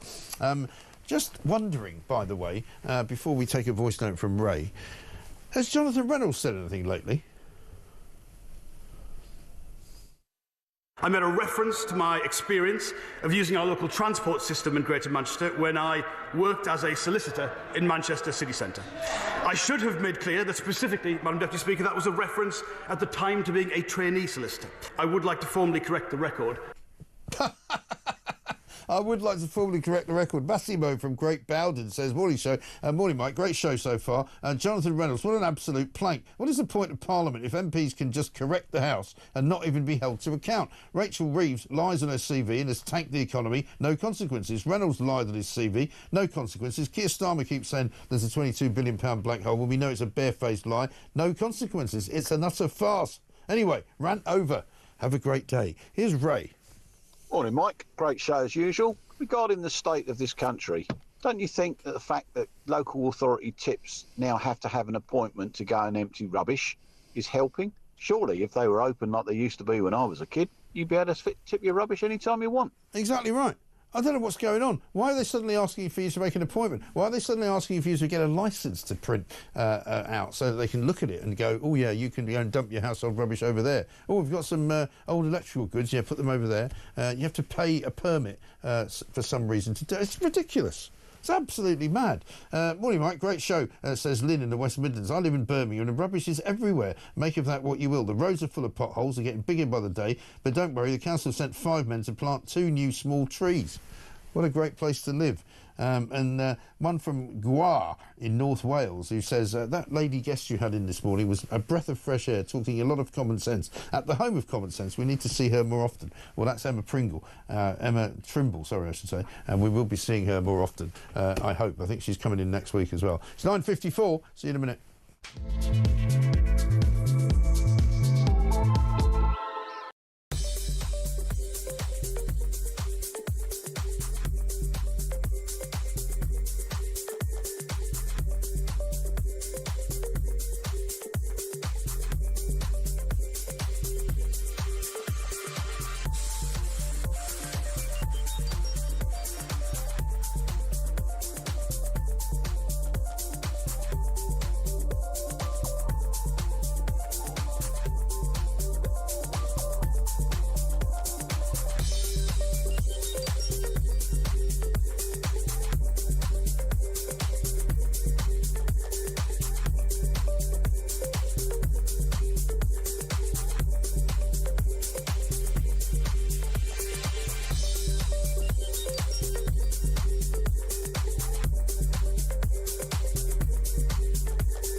Some breaking news this morning revealed that under the Terrorist Act, 242 people were arrested in the year to June of this year. Something you can indulge in as to all the people who aren't going to prison because, well, there's no prison spaces. This is a Talk exclusive we've been looking at.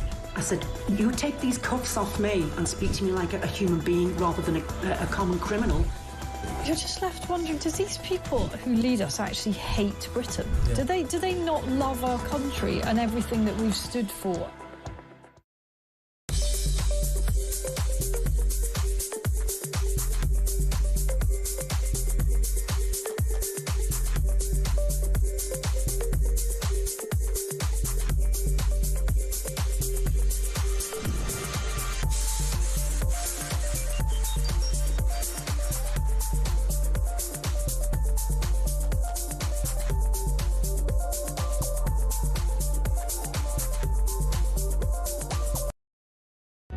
Across the UK, on DAB+, on your smart speaker, on your smart TV, and on your side.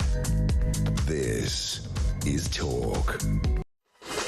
Welcome back to Morning Glory, 9:57. Julie Hartley-Brewer here very shortly. We'll be talking to her about what's coming up on her show. This from Kerry. Interesting to hear you talking about the rubbish and state of some of our towns and cities. I've been saying for a while that everywhere needs a really good jet washing and deep cleaning or disinfecting. You often see proper street cleaning early in the morning or late at night in overseas towns and cities, plus constant rubbish clearing so that bins are not overflowing. We used to criticise European countries for being dirty years ago. How ironic that now seems to be. Well, absolutely right.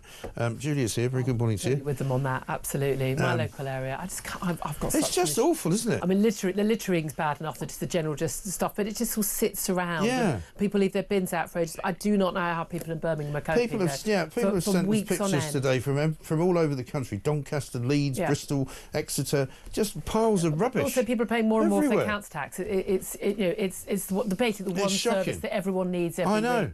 And again, it would be going down to 2 weekly or 3 weekly. Oh, well, there was a reason why we started collecting people's rubbish regularly. There was a reason for it. Right. Everyone forgets those reasons, and then the rats come back. I mean, certainly where I'm in London, it's foxes is the big issue as well. Once they're there, you can't get rid of them. This is just basic stuff. And again, I really like that, the Broken Windows series. As soon as everything looks a bit messy, people stop taking care of that. And it gets worse and worse. And it has a massive impact on local communities as well. Now, I'm looking forward to this next bit of the show, even though it's near the end, because apparently we learned today from Kinsey Schofield, a clip of ours was on Entertainment Tonight in America, one of the biggest shows in the world. Have a look.